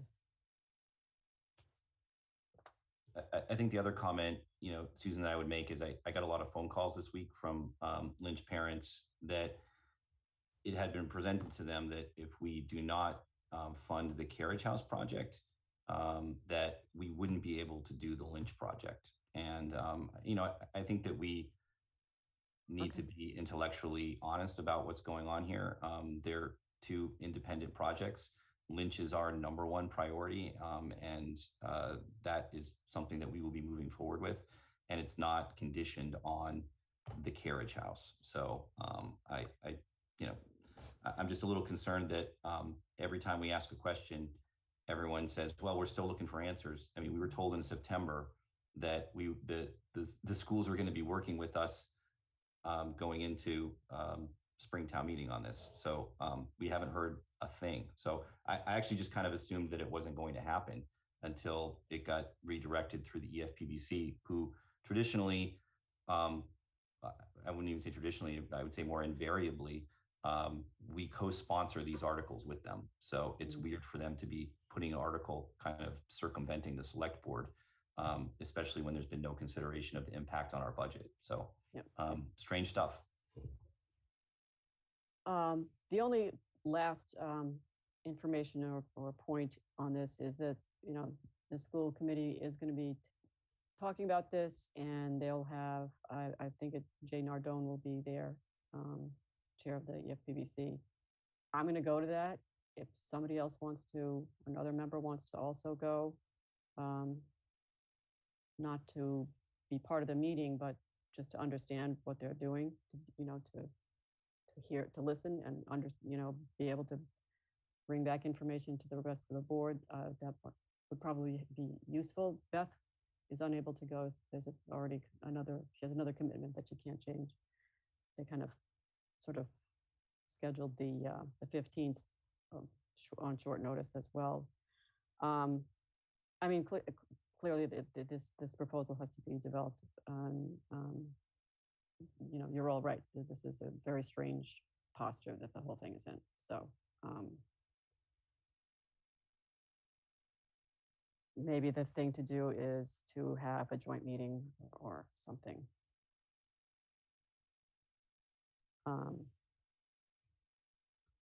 And present all these questions. Beth has a list of questions. Mariana has questions. Mike has articulated some questions very well. So maybe the thing is to have a joint meeting with the school committee. I don't know. So let's leave it at that, I guess, and check your schedules. And you know, if somebody else can also go to that school committee meeting, that would probably be helpful.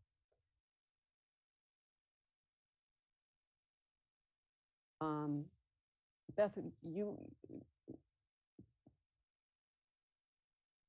you were talking to Mina, or you were talking, or Mark was. Yeah, I think Nina's going to join back, so maybe we want to take a few of these other agenda items and see if Nina's going to join back. All right. Yeah. I just wanted to sort of, we were at a stopping point there. So, yeah. Okay. All right. Next up is the Waterfield lot proposal, and Beth, why don't you just, if you don't mind, you were running a lot of the discussions, and you know, Civico has come back with a sort of summary of their offer, or the understanding that we've reached with them over many months. Correct. So yeah. So we asked Civico to kind of put in a formal letter where we kind of stood at the end of our negotiations. This is based on the information that was presented at the public information session earlier in February. So the primary changes are to the purchase price, the supplemental ground lease and refinance proceeds, and some changes to the building permit, the building site plan, and then some parking changes. So I'll just go through this letter very quickly. Their original plan had $1 million of purchase price to the town at the closing. And so this new deal includes an additional $500,000, what they're calling seller note, which would be repaid at the same level to the town as with the developer's equity. And so would earn 0% interest. Each party would receive up to 8% of their capital balance annually until paid in full. and the payments on the seller's note and on the developer's equity be paid from free cash if available after operating expenses, reserves, debt service, and asset management fees are paid first. So this basically establishes the town and the developer as entitled to equal returns on the capital, which was something that I think was raised as a concern during the process in terms of where the town was being paid in the cash in the waterfall. The next piece is we negotiated increase to the supplemental ground lease payment and the refinance proceeds. So we increased the percent cash flow for the supplemental ground lease from 10 to 15%, and then the refinance proceeds were increased from 15 to 25%. Additionally, there were some changes made to the site plan and resulted in changes to the parking structure as well. So the RFP original response had a gatehouse structure on Waterfield Road that kind of framed the entrance to what they're calling a public plaza, which is really just sort of an open space once you got into the site. That gatehouse structure has been removed, and that area has been relayed out to be a parking space. And so they were able to, despite the change and the removal of the gatehouse, they were able to maintain the same number of units. So there's still a 60 unit building development. They did that by making some massing changes along the Waterfield Road frontage to the remaining part of the building. Additionally, the current proposal contains approximately 87 parking spaces. The original plan, and this is an error, they said they proposed 40 subgrade parking spaces. In the RFP, that's actually should be ground level. We confirmed that with them today. And the revised scheme has 70 public parking spaces for a net loss of 17 parking spaces from the site. And so basically we were able to gain with the removal of that gatehouse structure, we were able to gain those parking spaces. So that's a kind of a brief overview of the changes that have been made since the original proposal was submitted to town meeting last year. So for this evening, I think the goal, if the board is in favor of kind of where we've landed in terms of the deal, is to authorize staff to move forward with negotiation of the LDA and the ground lease, and then to move forward with placement of an article on the springtime meeting warrant. Great, thanks. Thank you, Beth. So basically, there is a greater return to the town under this new set of terms, or renegotiated set of terms. And there are more we've increased the number of public parking spaces, which were key concerns when this was voted on by the town with the referendum. Mike. Sorry, I'm trying to find my mute button there. Thanks. I just want to say thank you to Beth and staff and everybody that's worked on this. I think it really responds to the recommendations of the task force, and I think we were all surprised how much progress was able to be made on this, and looks like a great result for the town. I think it took a little bit from kind of both sides of the argument and kind of solved a lot of those problems. So it's a great compromise, but really just a great outcome for the town. So I'm confident this is the right solution for us, and really maximizes the affordable housing on the property, which has been our policy goal from day one. So, and we don't have a lot of town-owned land that we can do this with. So we have to get this project right, and I think we did. So look forward to supporting it. Thanks, Mike. Any further comments from anyone else? Yes, Susan, I'll just repeat what I've said before. I agree with what Mike said. I think this is a great outcome for the town. I think a lot of hard work by our staff and some willingness to understand the needs of Winchester from Civico, and for them to meet us here is great, so that we can get this done.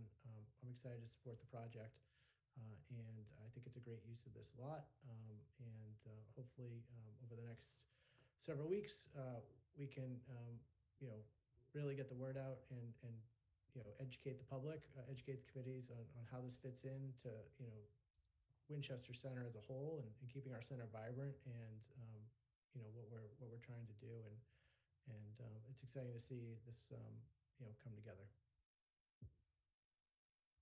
Thanks, Rich. Mariano, anything to Yeah, add? I also want to thank all the staff that worked. Yes. Spent a lot of time negotiating with Civico, and to take into account the recommendations and also thank the members of the task force who put in time and wrote recommendations, and we had members of the yes side and we had members of the no side, and they submitted some unanimous recommendations, and so both the yes and the no side agreed on those recommendations, and that's what guided this renegotiation. And I think it's a compromise.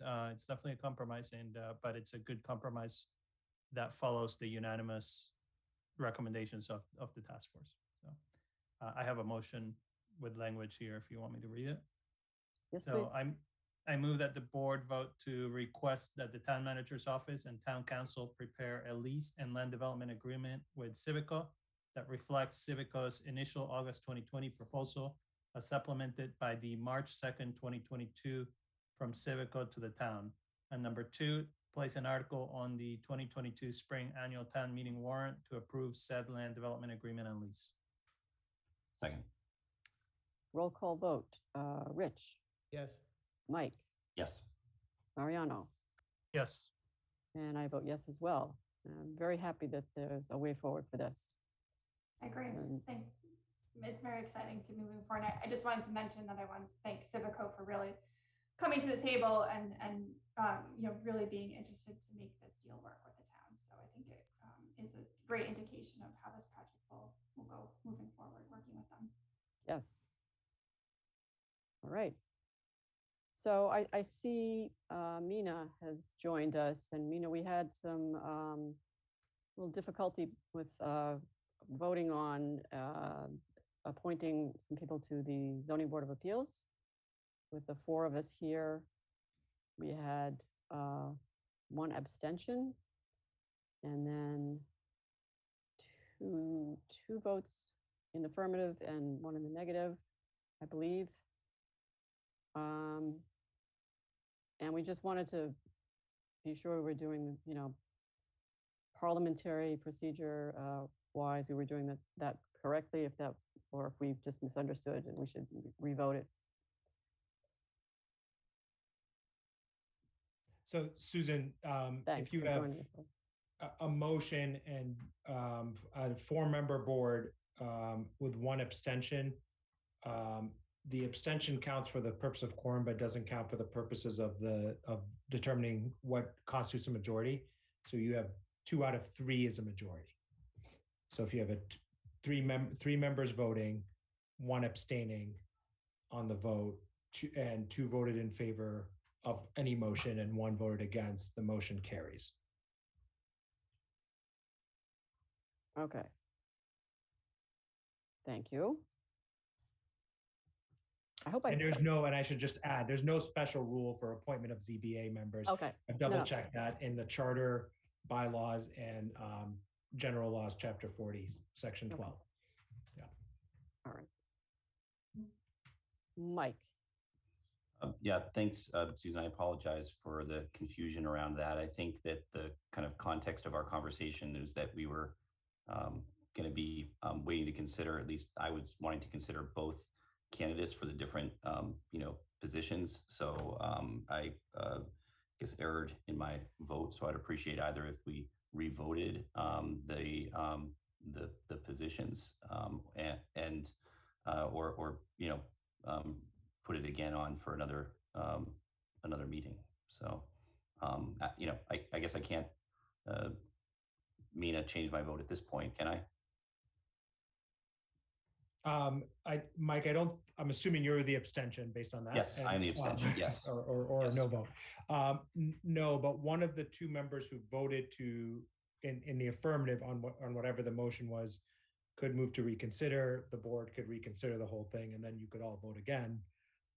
And then you would need 3 votes out of 4 in that case for the motion to carry if no one abstains.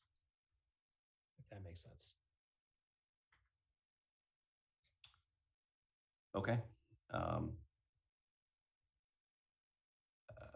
Is there a possibility for us to take this up at another meeting?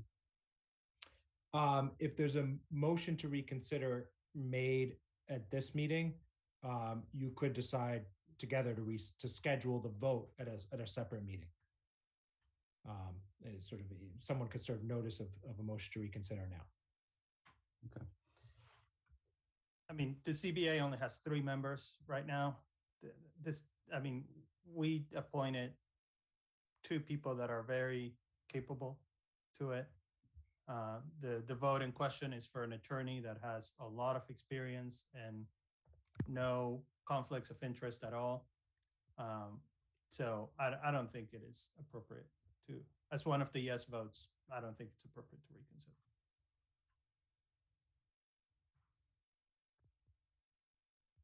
I think in the course of history, the awkwardness about the vote is really minor. We're all trying to do the right thing. So I would prefer not to redo anything.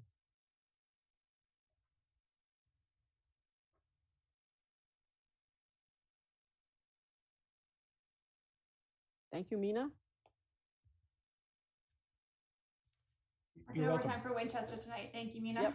Sorry, no problem. I didn't realize how late it was. I apologize for bringing it here. No, it's unfortunately 10 minutes after my kid's bedtime, Mike. So it's not too late in our house.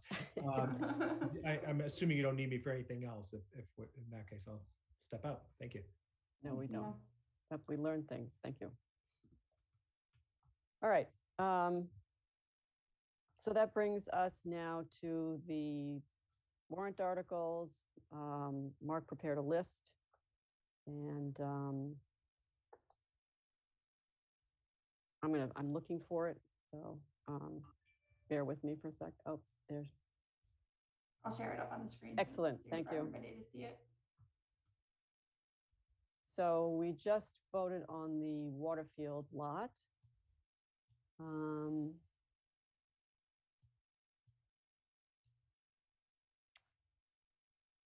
I think there was a Lynch motion that, or not a motion, excuse me, I keep using the wrong word.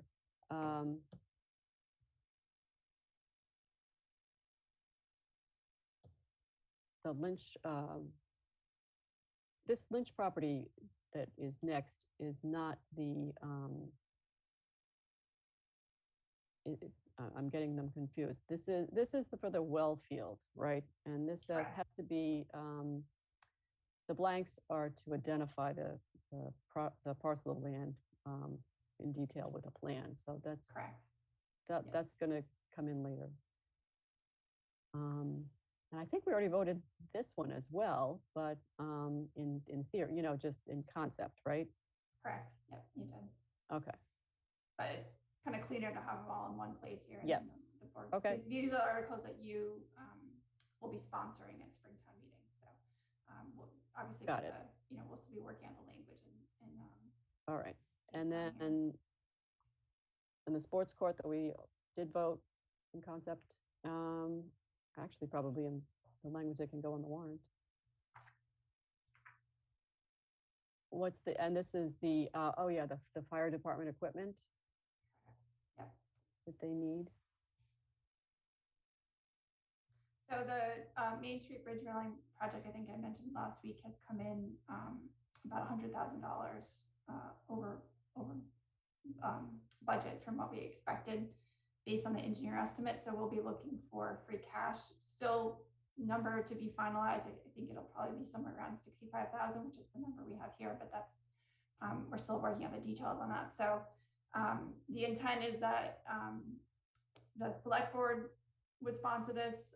We could also ask the capital planning committee to sponsor it on Wednesday night. But if you wouldn't mind voting it this evening, so we at least have, or I can put on the warrant also as town manager, a couple options. But if you're agreeable to it, we could vote it this evening, and then we could also have it co-sponsored or sponsored just by the capital planning committee. Yep, thank you. That makes sense. This is the sort of fixing the cement. This is not Yes. yeah, okay. Right, yeah. Okay. And then the traffic study. That's one we discussed last week, Right. to look at kind of traffic on the east and west side of Lynch School. And I'm working right now with Tool to put a scope together and a fee proposal for that work. So that's in pretty good shape too, with just wording wise, right?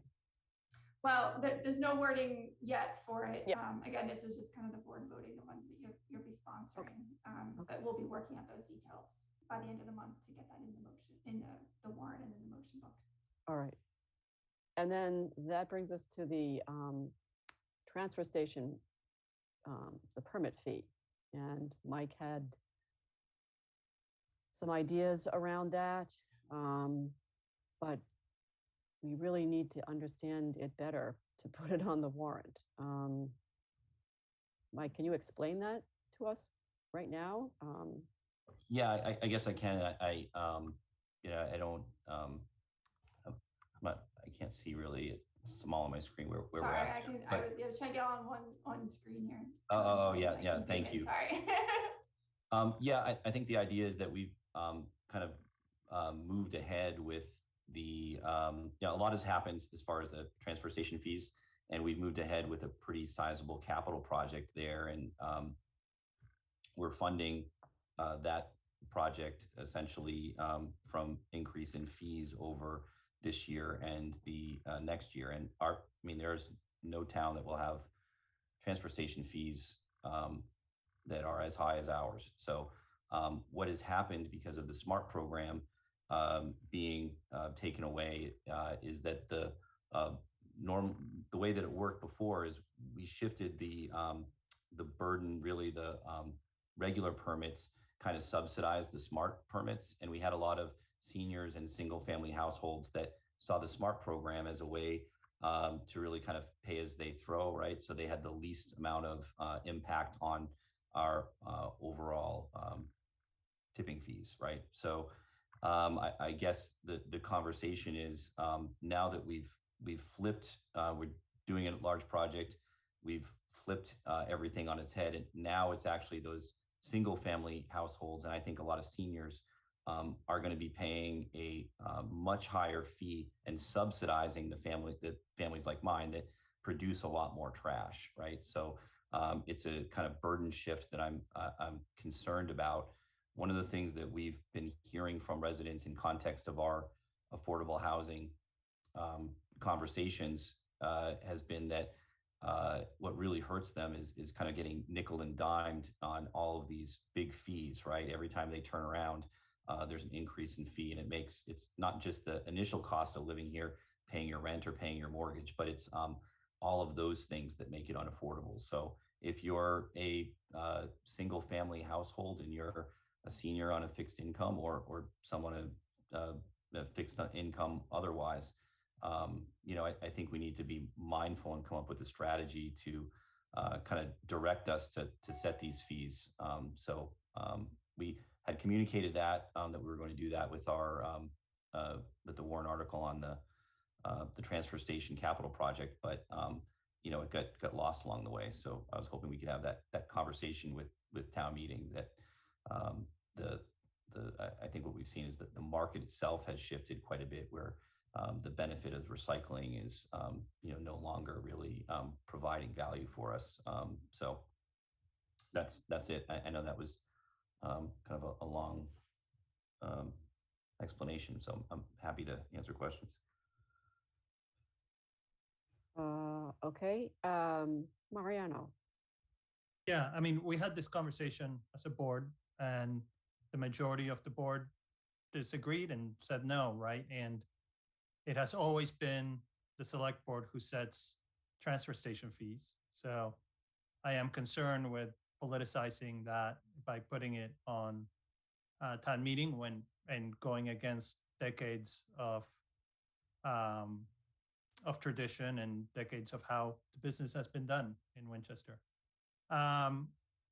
Also, I don't know what the warrant article will look like, but given the proposal that Select Board Member Betancourt proposed to the board, which was solely based on age and number of people in the household, I don't think that's appropriate.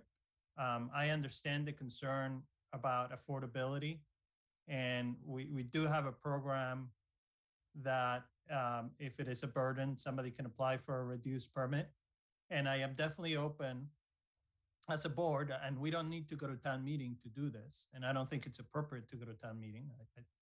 But as a board, to make that process less onerous, to make that, maybe expand that process so that it captures people that maybe right now it doesn't capture, maybe increase the income limits or whatever it is. But based only on age, to say that a 66-year-old who, yes, many seniors are on fixed incomes, many are not. They are, to say that a 66-year-old who lives in a $2 million house with no mortgage and has millions of dollars in the bank should pay a reduced fee, when a 55-year-old who is struggling to pay the bills doesn't get a reduced fee, doesn't seem fair to me. So to me, it should be based on income. We have a program based on income, and if the purpose is to expand the income-based program, I'm definitely in favor of that, but we don't need to go to town meeting for that. We can do that ourselves, as has been the practice of the board, has been the practice of the town forever. Yeah, I would just say that's not what I'm proposing. So, and I think that there's kind of two different moving parts. I think when we were initially kind of having the discussion before about setting the fees, that was more of a to kind of lessen the blow for some of the people that were on the SMART program, who are now going to be moving to the much more expensive regular permit, right? Because we increased that and we forced all those SMART families onto the regular permit, right? So, and they really didn't get much advance notice. So that was that. And then, and I'm not asking for town meeting to set the fees. I'm asking for town meeting to give us some direction around what I would see as a potential solution is kind of having a per person fee for the transfer station. So say if you're, we sent the census out the same time that we send the transfer station permit fee out. So if you're a single, family household, it's $70 per person. And so then there's, 4 of you, it's just a multiplier there. So then we get to our number, and the people that are paying more are the larger families that are producing more trash that cost us more. So that's the conversation I think that we need to be having is really, how do we design a program that is pay as you throw, which is what the DEP wants us to do, kind of within the confines of our kind of strange way that we run our transfer station. So it's I understand that. Yeah. I just don't think that that's something that we need to involve town meeting in. I think that's something that the select board has. I mean, we have the responsibility. It's our responsibility to manage the transfer station and to manage the fees. And I think we can do that. I mean, from the standpoint of, I would hate to, sending the census at the same time, and the census needs to be accurate, right? And to encourage people to misreport how many people live in their households by giving a financial incentive to underreport how many people live in the house, I think would cause problems for the accuracy of the census. So I'm not sure that number of people is the right. I mean, I was, Mike, just like you, I was on the SMART program as well, right? And I thought it worked well. I mean, we threw away, one bag every 2 weeks, right? So yeah, I've gotten a huge increase in the fees, even though we're a family of 4, right? But I don't know that. Again, I think we can have a discussion as a board. I don't think that that such an open-ended discussion, it belongs in front of town meeting. Yeah, I'm wondering if both of you have, put more, sort of more structure and more details into the discussion, into the proposal, just sitting here and talking about it. And Mariano's right, setting the transfer station and any other permit fees, setting fees is a select board job. Rather than developing something for town meeting, could the board not just develop something for the next time that the permit fee is set? As you're both talking through. Yeah, I mean, I guess what I would be asking town meeting for is some direction, around, how the fees are structured, right? Town meeting's not going to set the fee. We've got to do that every year. And frankly, I mean, we need to do that every year. We can't wait for town meeting approval because the numbers change.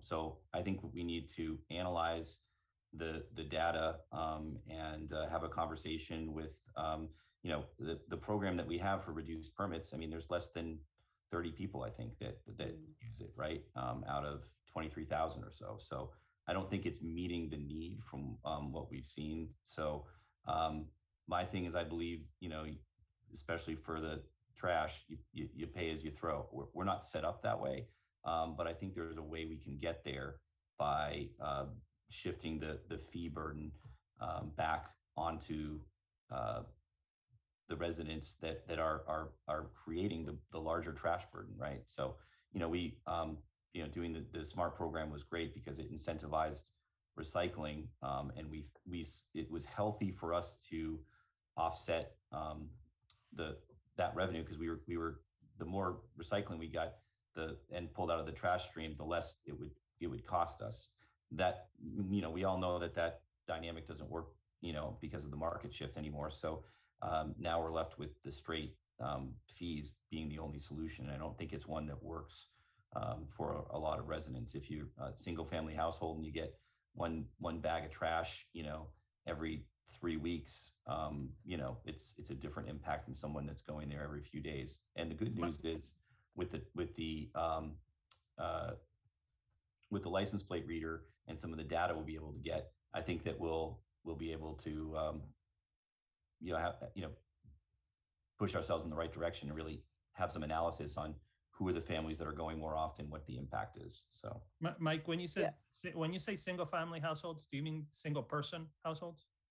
I'm sorry, did I say single family? Yeah. I meant single person. And again, I mean, to your point, Mariano, it's it's hard just doing looking at income and all that, right? Everybody's in a different financial situation in town. So somebody might be of a certain age and maybe they don't need the benefit of that, but they're also, in theory, producing trash for a single person, and they're being charged at trash of a much higher level. So isn't this what the working group was established to do and consider? Looking at fees, looking at revenue, looking at the transfer station as a whole and how it operates. So, I mean, I would, defer to the working group that we've started to come up with a recommendation that we can certainly then, be a springboard for the select board to, look at how we structure fees and go from there. But I think, putting this to town meeting, especially, what I've seen so far, I mean, I just don't know if that's the right approach, especially, kind of like undercuts this whole working group that we've all agreed to establish, and we're just going to undercut their authority at that point, I think. Yeah, I mean, we hadn't established the working group yet, so that's where this was coming from. So I think the select board also needs to provide some parameters for the working group of what the objective is. I still don't. I really don't know what it is. And I've tried to get some information on permits and usage, and I haven't been able to. So maybe we'll be able to uncover some of that through the working group. But I think it's a fair. I just want to make sure that we are considering all residents' financial position when we're making these decisions that are essentially to fund capital projects. It's a little bit different than how we've done things in the past. So this is a big project, and it's being paid for out of permit fees. Yeah. If I may, I was appointed to the working group at our last meeting, and I'm happy to once a month, let's have on the agenda that I will report what the working group is working on. And if you have questions about number of permits or whatever, we can go over that. I think that would be the way to approach this. I think it needs a longer and more in-depth conversation than what can happen in front of town meeting, arguing one warrant article, and 5 minutes into it, somebody moves a question, So I think that I don't think it's appropriate for this to be in front of town meeting. I think the working group is what, Mike, I agree with you. I think that the increase does set a financial burden for a lot of people in town, and I will work in that working group to address that. Okay, I mean, I'm satisfied with that. If we're, having a, I mean, I don't want to say, monthly commitment. I mean, it's not, necessarily going to be something that works out that way, but, a regular update, but also a charge to this working group that considers, residents, because I do think that beyond, we always focus on taxes and override and everything, but I do think that the fees, they really impact people, especially when they kind of come all at once at a certain time of the year. And that's what we've heard in some of these groups regarding the affordable housing and everything. So I'm comfortable with that. It doesn't need to be a warrant article as long as the working group is addressing those questions. And I'm happy to help the working group, as part of that discussion. I don't think anybody disagrees, Mike. Yeah, I think we all get the goal, and thank you, for not giving up on this concept. That should be part of the job of the working group, to consider the impact on people of limited means. You're totally right. We're paying for the capital project with fees, and first you need data, and then you need to develop different proposals and see how they work. And that's something the working group is set up to do, as long as we make it clear, and Mariano has said he would do that. So, okay. Great, thank you, appreciate it. Sorry. Yep, no worries. About the long discussion. Yep. Susan, I just wanted to mention the Washington Swan Street article. So correct. Yes. This article for now is just a placeholder. We are waiting on information from our appraiser to give us a better idea of what the appraised value of the property is under a couple of different scenarios, one including with the full SHI restriction. So the board will be waiting to hear back from the appraiser with that information before making a decision as to whether or not to indefinitely postpone this article or to move forward with it. It's just the timing of that doesn't work out, that we have the information before the warrant closes. So I just want to be clear that that's why this article is included here now, and certainly could be moved forward to town meeting, but will require some additional conversation to the board to make that determination. Right, okay. So I think we've covered them. And sorry, just the last article here is the standard article regarding our Chapter 90 funding that we get from the state every year. Oh, Chapter 90, yes. Yep. Yes. Yep. All right, so with the deletion of the transfer station permit fee article, this is the warrant? This is the list of articles that the select board will sponsor. Should you vote that this evening? And then the warrant closes on March 11th. So this will be combined with any of the other articles that we have coming in, and then the select board will vote the final warrant sometime before April 4th, either at April 4th or at the previous meeting. The official warrant will be voted at that point. But these are just the articles that the select board would be sponsoring at springtime meeting. Right. Thank you for the correction. So I move that we vote to sponsor the articles presented here, except for the transfer station permit fee one. Second. Roll call vote. Rich, Yes. Mike, Yes. Mariano, Yes. and I vote yes as well. So it's shaping up. We have a consent agenda that includes Town Day, right? Yeah. Yep. So I move that we approve the consent agenda as printed. Second. Any discussion? Oh, roll call vote. Rich, Yes. Mike, Yes. Mariano, Yes. and I vote yes as well. So I think that's it. And Just one more question I had. Yes, Susan, I'll be yes. quick. I know that the select board had a policy around voting for appointments and certain things, and I don't have that handy, but it's something that we've used over the years, and I think that it maybe that's something that we could ask town staff to look into. I think Yeah. I remember.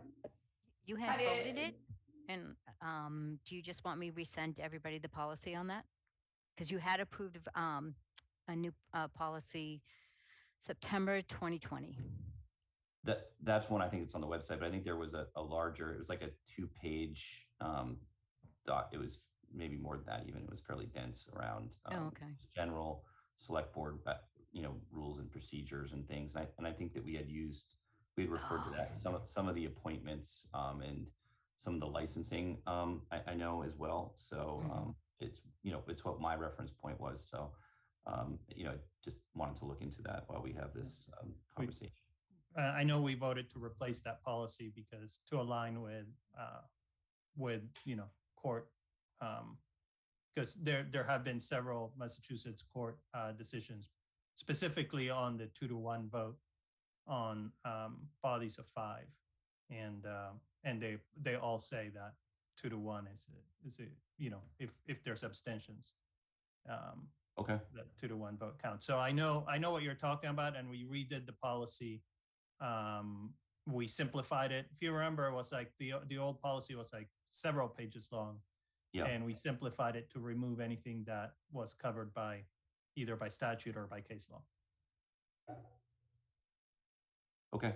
I didn't realize that we hadn't necessarily replaced it, but I guess it was my reference point. But I might be mistaken. I didn't realize the vote was to replace, but it was. It'd be useful to figure that out. Well, I can pull up the minutes and everything Sorry and to send it give to Patty a everybody. lot of work. Not a problem. I mean, it's easy. I know where I'm looking. And I will send out actually what's in the folder. Yeah. The history, the yeah. old ones.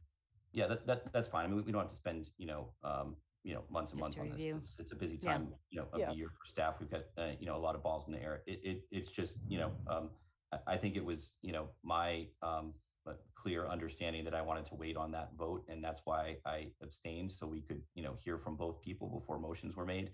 So, to not revote that and just to move forward.